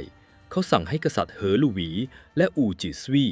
นำทัพหลวงทั้งหมดบุกตะลุยเข้าขยี้ซ้ำเติมทหารอู่ไล่ล่าสังหารทหารฉู่ราวกับยมบาลที่ไร้ความปราณีทหารฉู่หลายหมื่นคนพยายามจะวิ่งหนีกลับไปที่แม่น้ำฮั่นซุยแต่ก็ถูกทหารอู่ตามมาทันและฟันคอขาดกระเด็น เลือดสีแดงฉานไหลย้อมแม่น้ำจนกลายเป็นสีเลือดไปทั้งสายสมรภูมิที่ปัวหวีเป็นชัยชนะที่เบ็ดเสร็จเด็ดขาดและยิ่งใหญ่ที่สุดของแคว้นอู่ครับกองทัพ200,000 นายของแคว้นมหาอำนาจถูกกองทัพอู่ที่มีกำลังน้อยกว่าถึง5 เท่าบดขยี้จนพินาศย่อยยับในเวลาเพียงไม่กี่ชั่วโมงชัยชนะครั้งนี้ไม่ได้เกิดจากปาฏิหาริย์แต่เกิดจากการนำพิชัยสงคราม13 บทมาใช้ในโลกแห่งความเป็นจริงอย่างแยบยลซุนวูได้พิสูจน์ให้ประจักษ์แล้วว่าสติปัญญาการลวงพรางและความเร็วสามารถเอาชนะพละกำลังที่โง่เขลาได้อย่างราบคาบหลังจากชัยชนะที่ปัวหวีกองทัพแคว้นอู่ก็พุ่งพยานไปข้างหน้าอย่างไร้ผู้ต้านทานพวกเขาเอาชนะกองทัพฉู่ที่พยายามจะรวบรวมกำลังใหม่ได้อีกถึง4 ครั้งติดต่อกันทำสถิติ5 ศึก 5 ชัยชนะภายในระยะเวลาเพียง10 กว่าวันท่านผู้ฟังครับบัดนี้กองทัพฉู่ได้ถูกกวาดล้างจนสิ้นซากประตูเมืองอิงนครหลวงแห่งแคว้นฉู่ที่ตั้งตระหง่านมานับ100 ปี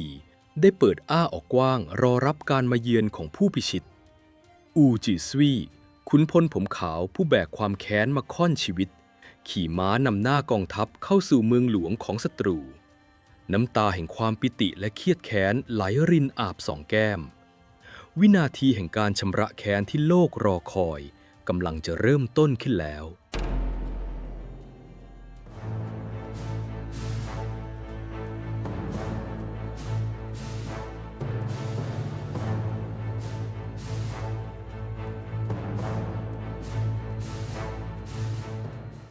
ท่านผู้ฟังครับในหน้าประวัติศาสตร์อันยาวนานของมวลมนุษยชาติมีคำกล่าวหนึ่งที่มักจะได้รับการพิสูจน์ซ้ำแล้วซ้ำเล่าว่า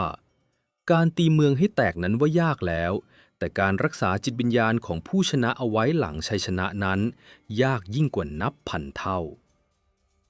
ฤดูหนาวปีที่506ก่อนคริสตกาลบานประตูเมืองทองเหลืองอันมหึมาของเมืองอิงนครหลวงแห่งมหาอาณาจักรฉู่ที่ตั้งตระหง่านท้าทายการเวลามานานนับ100 ปีได้ถูกกระแทกจนเปิดอ้าออกเสียงบานพิงที่เสียดสีกับแกนประตูนั้นดังกึกก้องกังวานราวกับเป็นเสียงถอนหายใจเฮือกสุดท้ายของพญาช้างสารที่ถูกฝูงหมาป่ารุมขย่ำจนสิ้นใจกองทัพแคว้นอู่ที่นำโดยซุนวูและอู่จือซวี่เคลื่อนพลเข้าสู่ใจกลางเมืองหลวงของศัตรูอย่างสง่าผ่าเผย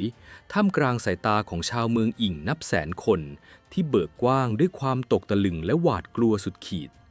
พวกเขาไม่เคยจินตนาการเลยว่าจะมีกองทัพใดในใต้ล่าที่สามารถทะลวงผ่านประการธรรมชาติและกองทัพนับแสนของพวกเขาเข้ามาเหยียบย่ำแผ่นดินศักดิ์สิทธิ์แห่งนี้ได้ภาพที่ปรากฏเบื้องหน้าซุนวูในยามนั้นคือภาพของมหานครที่ยิ่งใหญ่ที่สุดในแดนใต้ท้องถนนปูด้วยหินอ่อนเรียบกริบสองข้างทางเต็มไปด้วยคฤหาสน์ของเหล่าขุนนางที่ถูกประดับประดาด้วยหยกและทองคำแม้แต่ในยามที่บ้านเมืองกำลังจะล่มสลายกลิ่นอายของความมั่งคั่งและอารยธรรมอันเก่าแก่ก็ยังคงอบอวลอยู่ทว่าซุนวูไม่ได้มองความงามเหล่านั้นด้วยสายตาของโจรผู้หิวโหยที่หวังจะกอบโกยทรัพย์สินเขานั่งอยู่บนหลังม้าศึกสีนิลในตาของเขาสงบนิ่งและเยือกเย็นราวกับผิวน้ำในทะเลสาบที่ไร้ระรอกคลื่นซุนวูตระหนักดีว่าสิ่งที่เขาสร้างขึ้นมาไม่ใช่แค่ชัยชนะในสมรภูมิเดียวแต่มันคือปาฏิหาริย์ทางทหารที่โลกจะต้องจารึกไว้กองทัพที่มีกำลังพลเพียง 30,000 นายสามารถบดขยี้กองทัพนับแสนเอาชนะการรบถึง5 ครั้งติดต่อกันในเวลาเพียงไม่กี่สิบวันและบุกทะลวงเข้ายึดเมืองหลวงของมหาอำนาจอันดับหนึ่งได้สำเร็จนี่คือการบรรลุจุดสูงสุดของพิชัยสงคราม13 บททฤษฎีที่เคยเป็นเพียงตัวอักษรบนม้วนไม้ไผ่บัดนี้ได้ถูกพิสูจน์ด้วยเลือดและเนื้อของศัตรูว่ามันคือความจริงอันสมบูรณ์แต่ทว่าท่ามกลางช่วงเวลาที่ควรจะหอมหวานที่สุดในชีวิตของยอดกุนซือผู้นี้ซุนวูกลับสัมผัสได้ถึงกลิ่นอายของความพินาศที่กำลังก่อตัวขึ้นอย่างเงียบเชียบจากภายในกองทัพของเขาเองครับเมื่อกษัตริย์เหอเลหวีเสด็จเข้าสู่พระราชวังของกษัตริย์ฉู่พระองค์ทรงก้าวขึ้นไปประทับบนบัลลังก์มังกรทองคำที่ประดับด้วยอัญมณีล้ำค่าท่ามกลางเสียงโห่ร้องสรรเสริญของเหล่าขุนพลแคว้นอู่ ในวินาทีนั้นเองที่ซุนวูได้เห็นความเปลี่ยนแปลงอันน่าสะพรึงกลัวบนใบหน้าของกษัตริย์ที่เขาเคยรับใช้ กษัตริย์เหอหลวี ผู้เคยถ่อมตน เคยยอมคุกเข่าเพื่อขอให้ซุนวูมาช่วยบริหารทัพ เคยยอมอดหลับอดนอนร่วมกับทหารเลว บัดนี้พระเนตรของพระองค์ถูกฉาบทับด้วยความหยิ่งพยองและมัวเมาในอำนาจ พระองค์ทรงสั่งให้ทหารนำสุราเลิศรสและนางสนมกำนันของกษัตริย์ฉูนับพันคนมาบำเรอความสุขให้กับเหล่าขุนพลของแคว้นอู่ท้องพระโรงที่เคยเป็นสถานที่ศักดิ์สิทธิ์ในการว่าราชการกลับกลายเป็นลานกามารมณ์และงานเลี้ยงฉลองที่บ้าคลั่งซุนวูยืนหลบมุมอยู่หลังเสามังกรต้นใหญ่เขามองดูภาพเหล่านั้นด้วยความปวดร้าวในพิชัยสงครามบทที่ 12 ว่าด้วยการโจมตีด้วยไฟซุนวูได้เขียนเตือนไว้ว่าผู้ปกครองที่ฉลาดย่อมพิจารณาผลได้ผลเสียอย่างรอบคอบแม่ทัพที่ดีย่อมลงมือทำเมื่อเห็นประโยชน์ต่อแว่นแคว้นหากชนะแล้วไม่รู้จักยับยั้งชั่งใจปล่อยให้กองทัพมัวเมาในทรัพย์สินและอิสตรีนั่นคือหนทางสู่ความหายนะแต่บัดนี้กษัตริย์เหอละวีไม่ได้ยินเสียงเตือนของหลักการนั้นอีกต่อไปแล้วพระองค์ทรงคิดว่าพระองค์คือผู้พิชิตแผ่นดินคือผู้ที่อยู่เหนือกฎเกณฑ์ทั้งปวงและสิ่งที่ทำให้ซุนวูต้องสะท้อนใจหนักขึ้นไปอีกคือภาพของสหายรักอู่จือซุยท่านผู้ฟังครับอู่จือซุยคือชายที่ซุนวูรักและเคารพดุจพี่น้องแท้ๆเขาคือคนที่ดึงซุนวูออกมาจากป่าลึกและมอบโอกาสให้ซุนวูได้แสดงศักยภาพแต่เมื่ออู่จือซุยก้าวเข้ามาในเมืองอิงเขาก็ไม่ได้เป็นกุนซือผู้ปราดเปรื่องอีกต่อไปเขาถูกเปลวไฟแห่งความแค้นที่สะสมมาค่อนชีวิตกลืนกินจนหมดสิ้นอู่จือซุยสั่งทหารให้ออกค้นหาตัวกษัตริย์ชูผิงหวังผู้ที่สั่งประหารพ่อและพี่ชายของเขาพลิกแผ่นดินหาจนทั่วเมืองเมื่อพบว่ากษัตริย์ชูผิงหวังได้สวรรคตไปนานแล้วอู่จือซุยก็ถึงกับคลุมคลั่งเขาสั่งให้ทหารไปขุดสุสานหลวงนำหีบศพของชูผิงหวังขึ้นมางัดเปิดออกแล้วใช้แส้ทองแดงเคี่ยนตีศพที่แห้งกรังนั้นถึง300 ครั้งเสียงแส้ที่ฟาดลงบนซากศพดังสะท้อนกึกก้องไปทั่วสุสานหลวงทุกครั้งที่แส้ฟาดลงไปอู่จือซุยจะตะโกนด่าทอด้วยน้ำเสียงที่แหบพร่าและเต็มไปด้วยน้ำตาทหารอู่ที่ยืนดูอยู่รอบๆถึงกับต้องเบือนหน้าหนีด้วยความสยดสยองแม้แต่สุนัขหรือม้าศึกยังต้องตัวสั่นเมื่อได้ยินเสียงแห่งความอาฆาตมาตร้ายนั้นซุนวูยืนมองภาพสหายรักกำลังเคี่ยนตีซากศพอย่างบ้าคลั่งอยู่เงียบๆท่ามกลางลมหนาวที่พัดมาปะทะใบหน้าเขารู้สึกหนาวเหน็บเข้าไปถึงขั้วหัวใจซุนวูไม่ได้เข้าไปห้ามปรามเพราะเขารู้ดีว่าความแค้นของอู่จือซุยนั้นลึกซึ้งเกินกว่าที่เหตุผลใดๆจะเข้าไปแทรกแซงได้แต่ในฐานะของนักยุทธศาสตร์ผู้มองเห็นอนาคตซุนวูรู้ว่าการกระทำนี้คือความผิดพลาดระดับมหาภาคที่จะนำภัยใหญ่หลวงมาสู่แคว้นอู่การเคี่ยนศพกษัตริย์ไม่ใช่แค่การชำระแค้นส่วนตัวแต่มันคือการเหยียบย่ำศักดิ์ศรีของชาวแคว้นฉู่ทั้งปวงมันจะเปลี่ยนความกลัวให้กลายเป็นความเครียดแค้นและจะทำให้ทหารฉู่ที่แตกพ่ายไปหันกลับมารวมตัวกันสู้ตายแบบไม่มีอะไรจะเสียนอกจากนี้การที่กองทัพอู่มัวแต่เสวยสุขและปล้นสะดมอยู่ในเมืองหลวงจะทำให้ประเทศพันธมิตรอื่นๆมองแคว้นอู่ว่าเป็นเพียงฝูงโจรป่าที่ไร้อารยธรรมไม่ใช่รัฐมหาอำนาจที่จะมาเป็นผู้นำแผ่นดินจุดสูงสุดมักจะเป็นจุดเริ่มต้นของความตกต่ำเสมอซุนวูรำพึงกับตัวเองด้วยเสียงที่แผ่วเบาท่านผู้ฟังครับปรัชญาแห่งลัทธิเต๋าที่ซุนวูยึดถือได้สอนไว้ว่าสรรพสิ่งเมื่อดำเนินไปถึงขีดสุดย่อมต้องตีกลับแคว้นอู่ในยามนี้เปรียบเสมือนดวงอาทิตย์ที่สาดแสงแรงกล้าที่สุดในยามเที่ยงวันแต่วินาทีถัดจากนี้ไปดวงอาทิตย์ดวงนี้มีแต่จะต้องเคลื่อนคล้อยต่ำลงสู่ความมืดมิดกษัตริย์เหอลู่หวีและอู่จือซุยไม่รู้ตัวเลยว่าพวกเขากำลังยืนอยู่บนยอดเขาที่กำลังจะพังทลายในค่ำคืนหนึ่งท่ามกลางเสียงดนตรีและเสียงโห่เราะที่ดังแว่วมาจากพระราชวังซุนวูกลับนั่งจุดตะเกียงน้ำมันอยู่ในเต็นท์ที่พักอันเงียบสงบของเขาหยิบม้วนไม้ไผ่ที่บันทึก พิชัยสงคราม 13 บทขึ้นมาลูบคลำอย่างทนุถนอมตำรานี้คือลูกรักของเขาคือผลึกแห่งสติปัญญาที่เขากลั่นกรองมาจากชีวิตบัดนี้ภารกิจของมันเสร็จสิ้นแล้วมันได้พิสูจน์คุณค่าของตัวมันเองอย่างสมบูรณ์แบบที่สุดแล้วซุนวูหยิบผู้กันขึ้นมาไม่ใช่เพื่อเขียนแผนการรบแต่เพื่อเขียนจดหมายลาออกสำหรับซุนวูแล้วชัยชนะเหนือแคว้นฉูไม่ใช่จุดเริ่มต้นของการเสวยสุขแต่เป็นสัญญาณเตือนภัยที่บอกให้เขารู้ว่าถึงเวลาที่ต้องก้าวลงจากเวทีประวัติศาสตร์อย่างสง่างามเขาตระหนักดีว่าธรรมชาติของอำนาจนั้นโหดร้ายเมื่อกษัตริย์หมดความหวาดกลัวต่อศัตรูภายนอกกษัตริย์ย่อมเริ่มหวาดระแวงขุนนางที่มีอำนาจมากเกินไปภายในหากซุนวูยังคงกุมอำนาจทหารและรับบำเหน็จรางวัลอยู่ที่นี่สักวันหนึ่งความระแวงของกษัตริย์เหอลุวีจะเปลี่ยนเป็นคมดาบที่ย้อนกลับมาบั่นคอเขาเองเฉกเช่นที่เคยเกิดขึ้นกับยอดขุนพลหลายคนในอดีตรุ่งอรุณของวันถัดมาในขณะที่กองทัพอู่ยังคงนอนหลับไหลจากความเมามายซุนวูในชุดเสื้อกลุ่มผ้าป่านธรรมดาไม่สวมเสื้อเกราะไม่พกดาบอายสิทธิ์เขาเดินถือม้วนไม้ไผ่ไปที่หน้าจวนของอู่จีซวี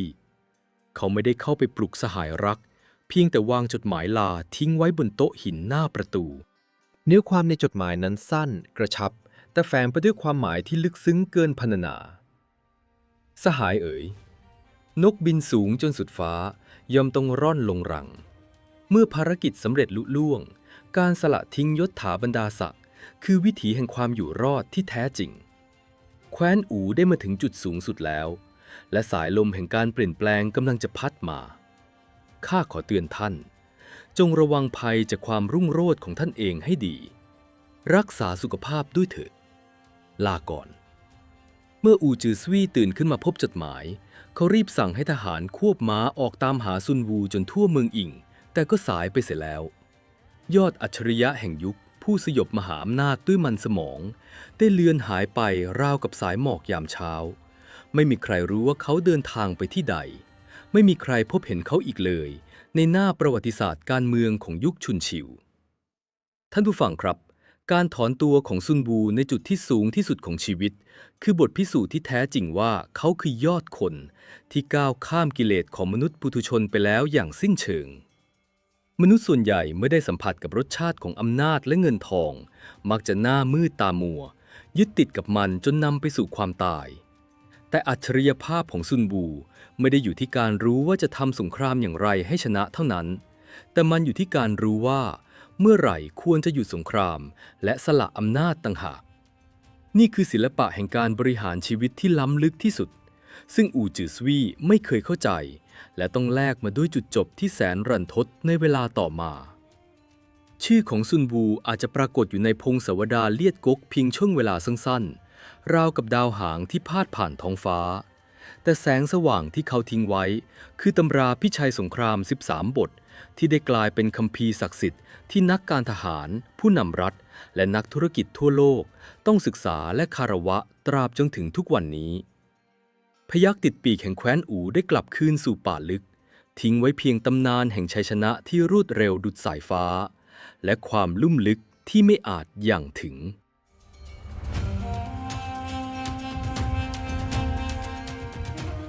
และนี่ก็คือฉากอวสานของสมรภูมิที่ยิ่งใหญ่ที่สุดครั้งหนึ่งในยุคชุนชิวครับท่านผู้ฟังชัยชนะของแคว้นอูเหนือแคว้นฉูไม่ได้เป็นเพียงชัยชนะทางการทหารแต่มันคือการประกาศศักดาของสติปัญญาที่อยู่เหนือพละกำลังและการหายตัวไปของซุนวูในจุดที่รุ่งโรจน์ที่สุดก็ได้ทิ้งคำถามสำคัญไว้ให้คนรุ่นหลังได้คบคิดว่าอะไรคือแก่นแท้ที่ทำให้ชายผู้นี้สามารถเสกสร้างปาฏิหาริย์ขึ้นมาได้เราเห็นผลลัพธ์ของกองทัพที่รวดเร็วดุจพายุและดุดันดุจพยัคฆ์กันไปแล้วแต่คำถามที่ลึกซึ้งกว่านั้นคือซุนวูทำได้อย่างไรเขาเปลี่ยนนางกำนันที่อ่อนแอและขุนนางที่ไร้ระเบียบให้กลายเป็นฟันเฟืองที่ขับเคลื่อนมหาอำนาจได้อย่างไรในเวลาอันสั้นในตอนหน้าซึ่งจะเป็นช่วง Exclusive Analysis กุนซือจะพาท่านผู้ฟังย้อนกลับไปที่ลานฝึกทหารสีเลือดอีกครั้งเพื่อถอดรหัสจิตวิทยาที่ซ่อนอยู่เบื้องหลังดาบประหารและวินัยเหล็กของซุนวู บทเรียนการบริหารคนที่เจ็บปวดแต่เฉียบขาดที่สุดซึ่งผู้นำในโลกยุคปัจจุบันสามารถนำไปปรับใช้เพื่อสร้างทีมที่ไร้เทียมทานได้ หากท่านพร้อมที่จะเปลี่ยนประวัติศาสตร์ให้กลายเป็นอาวุธทางปัญญาในการบริหารจัดการคนแล้วละก็ห้ามพลาดเด็ดขาดใน Exclusive Analysis The Art of Discipline จิตวิทยาการคุมคนของซุนวูซึ่งกำลังจะเริ่มต้นขึ้นณบัดนี้ครับ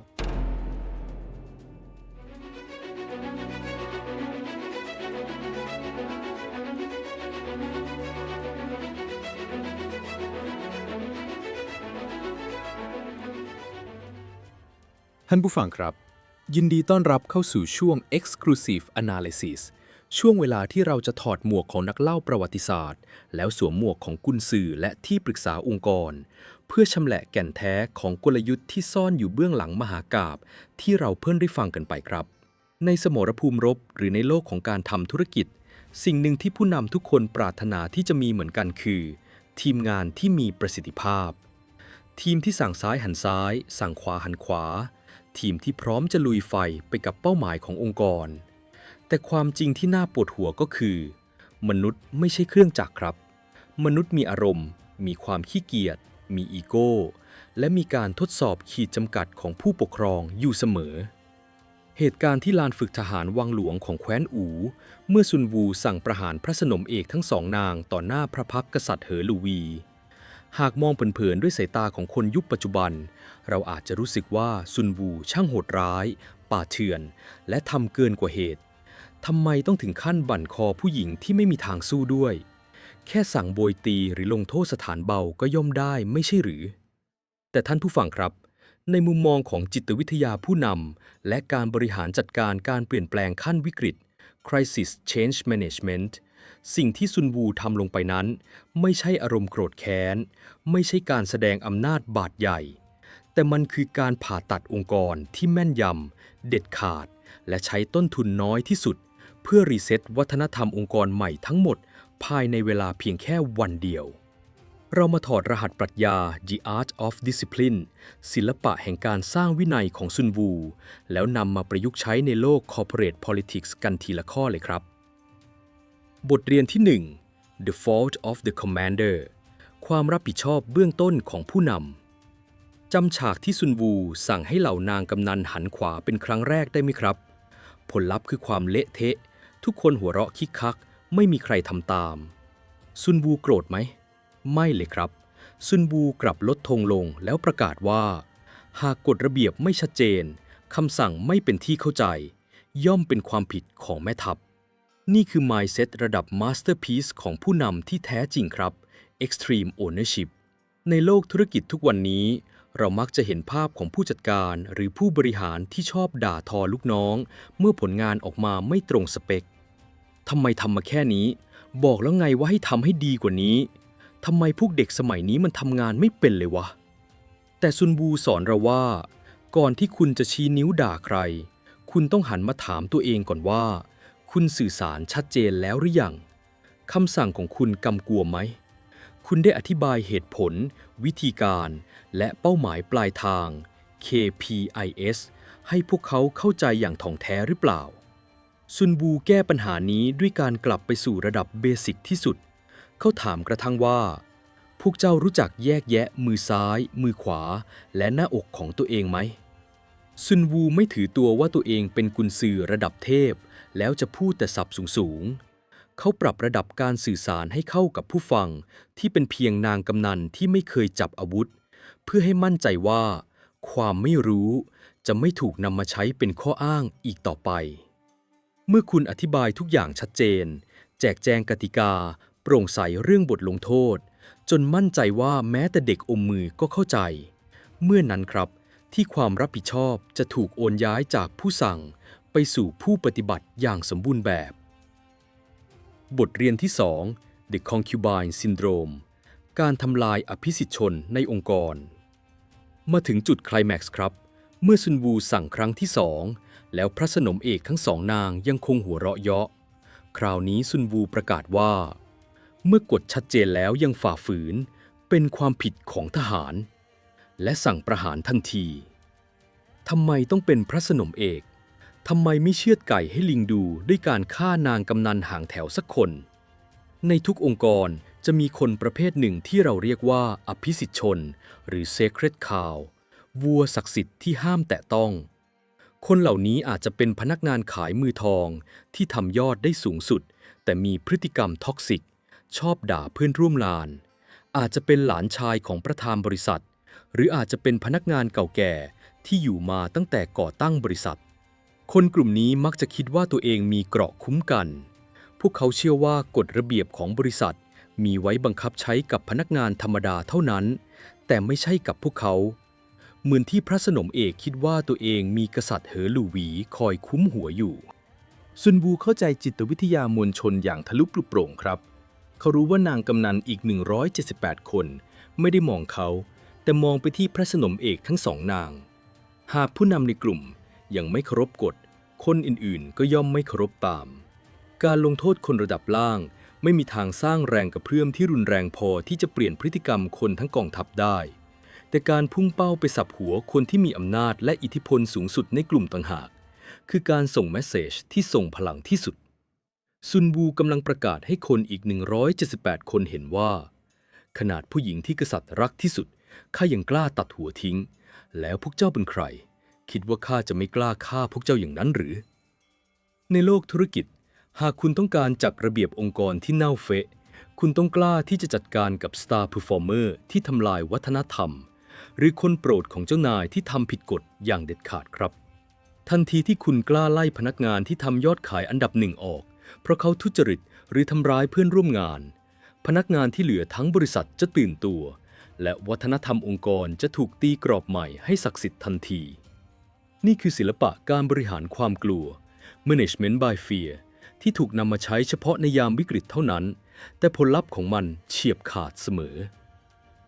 บทเรียนที่ 3 The Boundary of Professionalism ความกล้าหาญที่จะปกป้องระบบจากเบื้องบนหนึ่งในซีนที่ทรงพลังที่สุดคือตอนที่กษัตริย์เหอหลู่หวีส่งองครักษ์ถือป้ายอาญาสิทธิ์ลงมาห้ามการประหารซุนวูปฏิเสธราชองค์การด้วยวาทะอมตะแม่ทัพไม่อยู่แนวหน้ารับผิดชอบภารกิจการศึกราชองค์การบางประการจากองค์กษัตริย์ก็ไม่อาจรับปฏิบัติได้นี่คือขีดสุดของคำว่า professionalism ความเป็นมืออาชีพครับท่านผู้ฟังซุนวูกำลังสอนเราเรื่องการแบ่งแยกขอบเขตอำนาจ boundary management อย่างชัดเจนในบริบทปัจจุบันกษัตริย์เหอหลู่หวีก็เปรียบเสมือน Board of Directors ผู้ถือหุ้นใหญ่หรือ Founder เจ้าของบริษัทส่วนซุนวูคือ CEO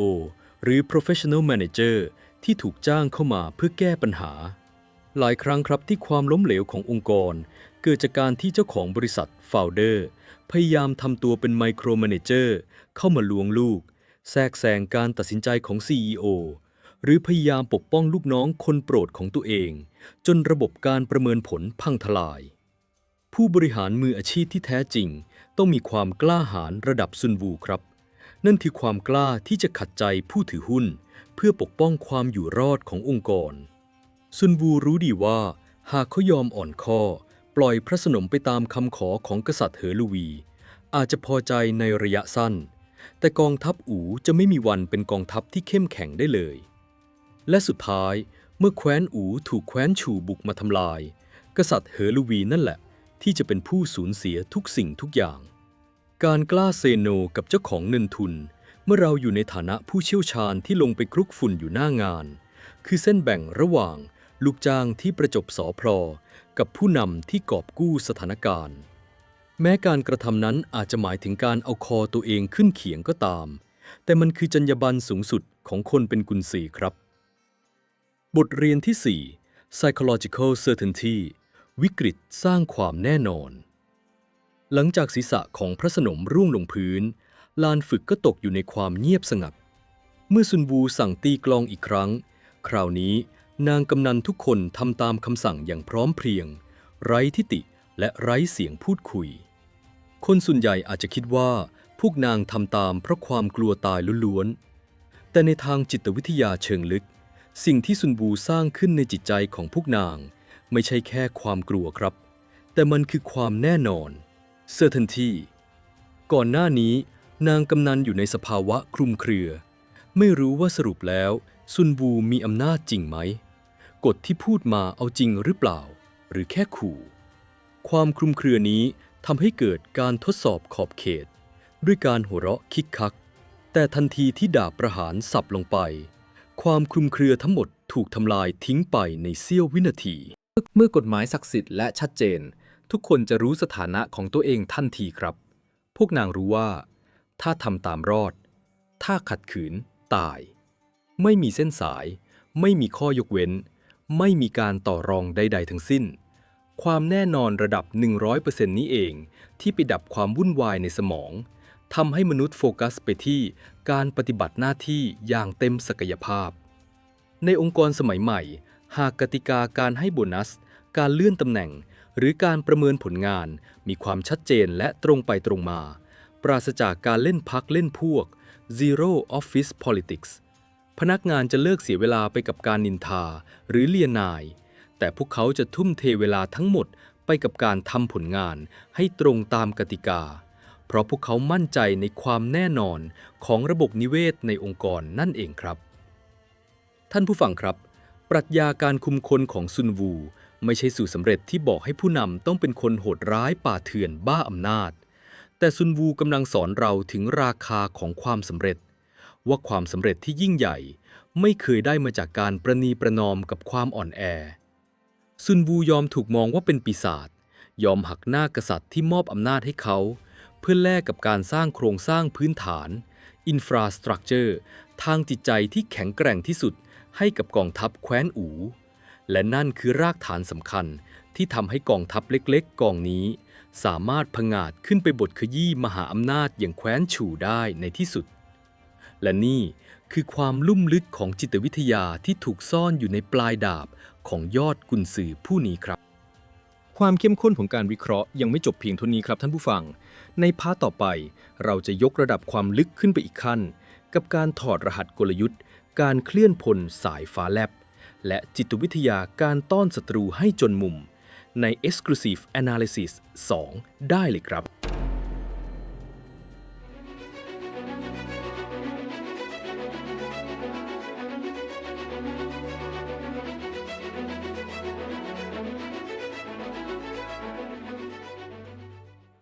ท่านผู้ฟังครับเราเดินทางมาถึงบทสรุปของการวิเคราะห์ในมหากาพย์แห่งซุนวูแล้วครับหลังจากที่เราได้ชำแหละศิลปะแห่งการสร้างวินัยกันไปอย่างลึกซึ้งในพาร์ทที่ผ่านมา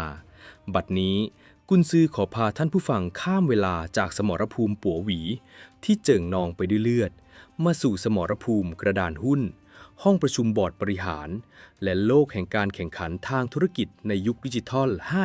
5.0 ที่ดุเดือดและไร้ความปราณีไม่แพ้กันครับในตำราพิชัยสงคราม 13 บทมีประโยคทองคำประโยคหนึ่งที่ซุนวูได้จารึกไว้และกลายเป็นหัวใจสำคัญที่สุดของการทำศึกนั่นคือคำว่าพลานุภาพของกองทัพอยู่ที่ความรวดเร็วหรือที่เรารู้จักกันในวลีที่ว่ารวดเร็วดุจลมพัดเงียบสงบดุจป่าทึบซุนวูพิสูจน์ให้เห็นแล้วว่ากองทัพแคว้นอู่ที่มีกำลังพลเพียง 30,000 นายสามารถบดขยี้กองทัพนับแสนของมหาอำนาจแคว้นฉู่ให้แหลกละเอียดได้ไม่ใช่เพราะพวกเขามีกล้ามเนื้อที่ใหญ่กว่าหรือมีดาบที่คมกว่าแต่เป็นเพราะพวกเขามี strategic agility หรือความคล่องตัวเชิงกลยุทธ์ที่เหนือชั้นกว่าอย่างเทียบไม่ติดครับในโลกธุรกิจยุคปัจจุบันที่เราเรียกกันว่ายุค VUCA World ยุคที่เต็มไปด้วยความผันผวนความไม่แน่นอนความซับซ้อนและความคลุมเครือการมาถึงของเทคโนโลยีปัญญาประดิษฐ์หรือ AI การเปลี่ยนแปลงพฤติกรรมผู้บริโภคแบบฉับพลันและการเกิดนวัตกรรมทำลายล้างหรือ disruptive innovation ล้วนทำให้สมรภูมิธุรกิจเปลี่ยนหน้าตาไปทุกวันคำกล่าวที่ว่าปลาใหญ่กินปลาเล็กนั้นล้าสมัยไปแล้วครับเพราะในยุคนี้กฎกติกาใหม่ได้ถูกตั้งขึ้นมาว่าปลาเร็วกินปลาช้าต่างหากแคว้นฉู่ก็เปรียบเสมือนบริษัทยักษ์ใหญ่ที่มีประวัติศาสตร์ยาวนานมีพนักงานนับหมื่นมีเงินทุนมหาศาลมีสาขาทั่วประเทศแต่กลับเต็มไปด้วยความอุ้ยอ้ายเชื่องช้าและติดหล่มความสำเร็จในอดีตในขณะที่แคว้นอู่คือเทคสตาร์ทอัพหน้าใหม่ ที่เกิดมาพร้อมกับความหิวโหยโครงสร้างองค์กรที่แบนราบและความกล้าที่จะฉีกทุกกฎเกณฑ์เดิมๆทิ้งไปเรามาถอดรหัสกันทีละประเด็นครับว่าความเร็วของซุนวูนั้นซ่อนบทเรียนล้ำค่าอะไรไว้ให้ผู้นำองค์กรยุคใหม่นำไปปรับใช้ได้บ้างประการแรกสุดคือเรื่องของการทิ้งสัมภาระแห่งอดีตหรือ The Sunk Cost of Legacy ครับท่านผู้ฟังจำได้ไหมครับว่าก่อนที่ซุนวูจะสั่งเคลื่อนพลบุกเมืองอิงเขาสั่งให้ทหารแคว้นอูทิ้งหม้อไหสัมภาระหนักๆและเสบียงส่วนใหญ่ไว้เบื้องหลังให้นำไปเฉพาะอาวุธและเสบียงแห้งที่กินได้ไม่กี่วันนี่คือการตัดสินใจที่บ้าบิ่นมากในสายตาคนยุคนั้นแต่ซุนวูรู้นี่ว่าน้ำหนักของสัมภาระคือศัตรูตัวฉกาจของความเร็วหากมัวแต่พะวงเรื่องเสบียงกองทัพก็จะเดินหน้าได้แค่วันละไม่กี่สิบลี้และศัตรูก็จะตั้งรับทันในโลกธุรกิจสัมภาระหนักๆที่ว่านี้ก็คือระบบการทำงานแบบเก่าๆซอฟต์แวร์ที่ล้าหลังกฎระเบียบบริษัทที่ยิบย่อยจนเกินความจำเป็นขั้นตอนการอนุมัติเอกสารที่ต้องเซ็นชื่อกัน 7-8 ทอดหรือแม้กระทั่งโปรเจกต์ที่ลงทุนไปแล้วมหาศาลแต่ไม่ตอบโจทย์ตลาดอีกต่อไปบริษัทยักษ์ใหญ่หลายแห่งไม่กล้าทิ้งสิ่งเหล่านี้เพราะเสียดายเงินที่ลงทุนไปหรือที่เรียกว่า Sunk Cost Fallacy พวกเขายอมแบกหม้อไหที่หนักอึ้งเดินต่อแตะไปข้างหน้าในขณะที่คู่แข่งที่เป็นสตาร์ทอัพยอมโยนทุกอย่างทิ้งใช้ระบบคลาวด์เช่ารายเดือนใช้ซอฟต์แวร์แบบเปิดและมุ่งหน้าพัฒนาผลิตภัณฑ์ให้ถึงมือลูกค้าให้ไวที่สุดการที่ซุนวูบอกให้ไปกินเสบียงศัตรูเอาดาบหน้าก็เปรียบเสมือนการที่สตาร์ทอัพไม่ยอมสร้างระบบนิเวศของตัวเองตั้งแต่ศูนย์แต่เลือกไปเกาะกินบนแพลตฟอร์มโซเชียลมีเดียของยักษ์ใหญ่หรือใช้ช่องทางการจัดจำหน่ายของคนอื่นเพื่อเร่งการเติบโตของตัวเองให้เร็วที่สุดนั่นเองครับประการที่2คือการเจาะหลังบ้านศัตรูหรือ asymmetric approach ความเร็วของซุนวูไม่ได้หมายถึงการวิ่งพุ่งชนกำแพงให้หัวแตกครับแต่หมายถึงการวิ่งไปในจุดที่ไม่มีกำแพงขวางกั้นต่างหากแคว้นฉู่เตรียมกองทัพดักรออยู่ที่ถนนสายหลักและป้อมปราการชายแดนแต่ซุนวูกลับเลือกใช้เส้นทางลัดข้ามภูเขาผ่านแคว้นพันธมิตรลับทะลวงเข้าสู่จุดที่ศัตรูเปราะบางที่สุดและไม่คาดคิดที่สุดนักธุรกิจและนักการตลาดชั้นเซียนต้องเรียนรู้วิธีนี้ครับหากคุณเป็นผู้ท้าชิงหน้าใหม่การไปเปิดตัวสินค้าในน่านน้ำสีเลือดหรือ Red Ocean แข่งขันฟาดฟันราคาในตลาดที่เจ้าตลาดครองส่วนแบ่งอยู่แล้วย่อมเป็นการฆ่าตัวตายชัดๆคุณต้องหาเส้นทางภูเขาของคุณให้เจอคุณต้องหาความต้องการของลูกค้าที่เจ้าตลาดมองข้ามหรือ Niche Market ที่บริษัทยักษ์ใหญ่ลงมาเล่นไม่ได้เพราะกลัวจะกระทบกับผลิตภัณฑ์หลักของตนเองการบุกโจมตีในจุดที่ยักษ์ใหญ่หละหลวมคือเวทมนต์ที่จะทำให้บริษัทเล็กๆสามารถเติบโตแบบก้าวกระโดดได้อย่างรวดเร็วจนเมื่อยักษ์ใหญ่รู้ตัวอีกทีทับหน้าของคุณก็มาจ่ออยู่ที่คอหอยของพวกเขาแล้วประการที่3ซึ่งกุนซือมองว่าเป็นหัวใจที่สำคัญที่สุดของ strategic agility นั่นคือการตัดวงจรราชองค์การหรือ decentralized command และ autonomy ครับเราย้อนกลับไปดูสมรภูมิปัวหวีวินาทีที่ฟูก่ายน้องชายกษัตริย์เหอหลุวีมองเห็นว่าทหารฉู่ไม่มีใจจะรบและกระบวนทัพกำลังปั่นป่วนฟูก่ายไม่ได้มัวแต่วิ่งกลับไปเขียนเอกสารเสนอโครงการเพื่อขออนุมัติบุกไม่ได้รอให้กษัตริย์เหอหลุวีเรียกประชุมบอร์ดเพื่อลงมติแต่ฟูก่ายขออาสานำทหาร 5,000 นายพุ่งเข้าชนทันทีและซุนวูก็อนุมัติในวินาทีนั้นเลยการประเมินสถานการณ์หน้างานและตัดสินใจอย่างฉับพลันนี้เองที่ทำให้เกิดโดมิโนเอฟเฟกต์จนทัพนับแสนของแคว้นฉู่ต้องแตกพ่ายมันสอดคล้องกับวาทะของซุนวูที่ว่าแม่ทัพไม่อยู่แนวหน้าราชองค์การบางประการก็ไม่อาจรับปฏิบัติได้ในโลกการทำงานปัจจุบันนี่คือการประณามระบบการบริหารแบบไมโครแมเนจเมนต์หรือการที่ผู้บริหารระดับสูงลงมาจุกจิกล้วงลูกทุกขั้นตอนครับในสภาพแวดล้อมที่ตลาดเปลี่ยนแปลงเป็นรายวินาทีหากพนักงานฝ่ายขายฝ่ายบริการลูกค้าหรือทีมพัฒนาโปรแกรมที่อยู่หน้างาน Front Line ไม่มีอำนาจตัดสินใจแก้ปัญหาให้ลูกค้าได้ทันทีแต่ต้องรอหัวหน้าแผนกส่งเรื่องให้ผู้จัดการผู้จัดการส่งเรื่องให้ผู้อำนวยการกว่าราชองค์การจะตกลงมา ลูกค้าก็คงหนีไปหาคู่แข่งหมดแล้วการสร้างความเร็วที่แท้จริงไม่ใช่การเร่งให้พนักงานพิมพ์งานไวขึ้นหรือเดินให้เร็วขึ้นครับแต่คือการตัดต่อท่อส่งอำนาจการตัดสินใจให้สั้นที่สุดผู้นำองค์กรแบบซุนวูจะสร้างความชัดเจนในเป้าหมายกำหนดกรอบของกฎระเบียบให้ศักดิ์สิทธิ์เหมือนตอนประหารพระสนมและเมื่อถึงเวลาลงสนามผู้นำจะมอบอำนาจเบ็ดเสร็จให้กับทีมงานปล่อยให้พวกเขาคิดเองทำเองและรับผิดชอบผลลัพธ์ด้วยตัวเองการบริหารแบบอาจายหรือ Scrum ที่ฮิตกันในบริษัทเทคโนโลยีระดับโลกก็ล้วนมีรากฐานมาจากปรัชญาการกระจายอำนาจของซุนวูทั้งสิ้นครับประการสุดท้ายผลกระทบทางจิตวิทยาของความไวหรือ The Psychological Shockwave ครับความเร็วของกองทัพแคว้นอู่ไม่ได้แค่ทำให้พวกเขาเดินทางถึงเป้าหมายไวขึ้นแต่มันได้สร้างความตื่นตระหนกให้กับชนชั้นนำและทหารของแคว้นฉู่จนเสียสติไปเลยครับเมื่อหนังว่าแม่ทัพใหญ่แคว้นฉู่ได้ยินข่าวว่าศัตรูมาจ่ออยู่ที่แม่น้ำฮั่นซุยแบบไม่มีปีมีขลุ่ยความหวาดกลัวและการเสียหน้าทำให้เขาตัดสินใจผิดพลาดอย่างมหันต์แทนที่จะเชื่อกุนซือตั้งรับและรอให้ศัตรูอดตายเขากลับใจร้อนสั่งทหารข้ามแม่น้ำไปบุกศัตรูจนตกหลุมพรางในที่สุดความเร็วมักจะบีบให้ศัตรูที่ตั้งตัวไม่ทันต้องแสดงสัญชาตญาณดิบออกมาเสมอในโลกธุรกิจเมื่อบริษัทของคุณสามารถออกฟีเจอร์ใหม่ที่ว้าวมากๆหรือปล่อยแคมเปญการตลาดที่แหวกแนวออกไปอย่างสายฟ้าแลบคู่แข่งที่กำลังอุ้ยอ้ายจะเกิดอาการแพนิคครับพวกเขาจะรู้สึกเสียหน้ารู้สึกว่ากำลังถูกแย่งพื้นที่สื่อและมักจะตอบโต้ด้วยการออกโปรโมชั่นที่ขาดทุนย่อยยับหรือเข็นผลิตภัณฑ์ที่ยังไม่สมบูรณ์ออกมาสู้สุดท้ายก็กลายเป็นการทำลายแบรนด์ของตัวเองความเร็วของคุณจึงเปรียบเสมือนอาวุธที่ไปกดดันให้คู่แข่งทำผิดพลาดด้วยมือของพวกเขาเองนี่แหละครับคือการชนะโดยไม่ต้องรบที่แยบยลที่สุด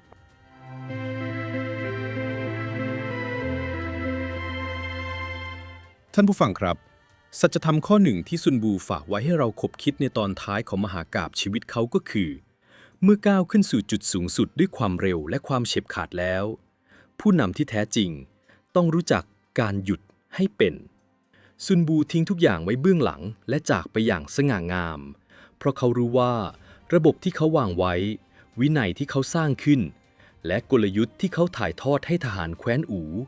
มันฝังรากลึกและสามารถทำงานต่อไปได้ด้วยตัวมันเองโดยไม่ต้องมีเขาองค์กรที่ยิ่งใหญ่ไม่ใช่องค์กรที่ต้องพึ่งพายอดมนุษย์หรือกุนซือเทวดาเพียงคนเดียวไปตลอดกาลแต่คือองค์กรที่สามารถนำปรัชญาของยอดมนุษย์ผู้นั้นมาหลอมรวมเป็น DNA ของคนทุกคนในบริษัทได้สำเร็จตั้งหากครับและทั้งหมดนี้ก็คือมหากาพย์เลียดก๊ก EP 14 พยัคฆ์ติดปีกซุนวูและมหากาพย์พิชัยสงครามสถานโลกครับท่านผู้ฟังโศกนาฏกรรมแห่งความแค้นการผงาดขึ้นของมหาอำนาจหน้าใหม่และการปรากฏตัวของปรมาจารย์แห่งยุทธศาสตร์ได้ทิ้งร่องรอยอันลึกซึ้งไว้บนหน้าประวัติศาสตร์จีนแต่ความสนุกของมหากาพย์เลียดก๊กยังไม่จบเพียงเท่านี้ครับในขณะที่แคว้นอู่กำลังฉลองชัยชนะเหนือแคว้นฉู่อย่างบ้าคลั่งเมฆหมอกแห่งสงครามระลอกใหม่กำลังก่อตัวขึ้นอย่างเงียบเชียบทางตอนเหนือเมื่อมหาอำนาจเก่าแก่อย่างแคว้นจิ้นกำลังเผชิญกับความเน่าเฟะจากภายในจนนำไปสู่เหตุการณ์ช็อกแผ่นดิน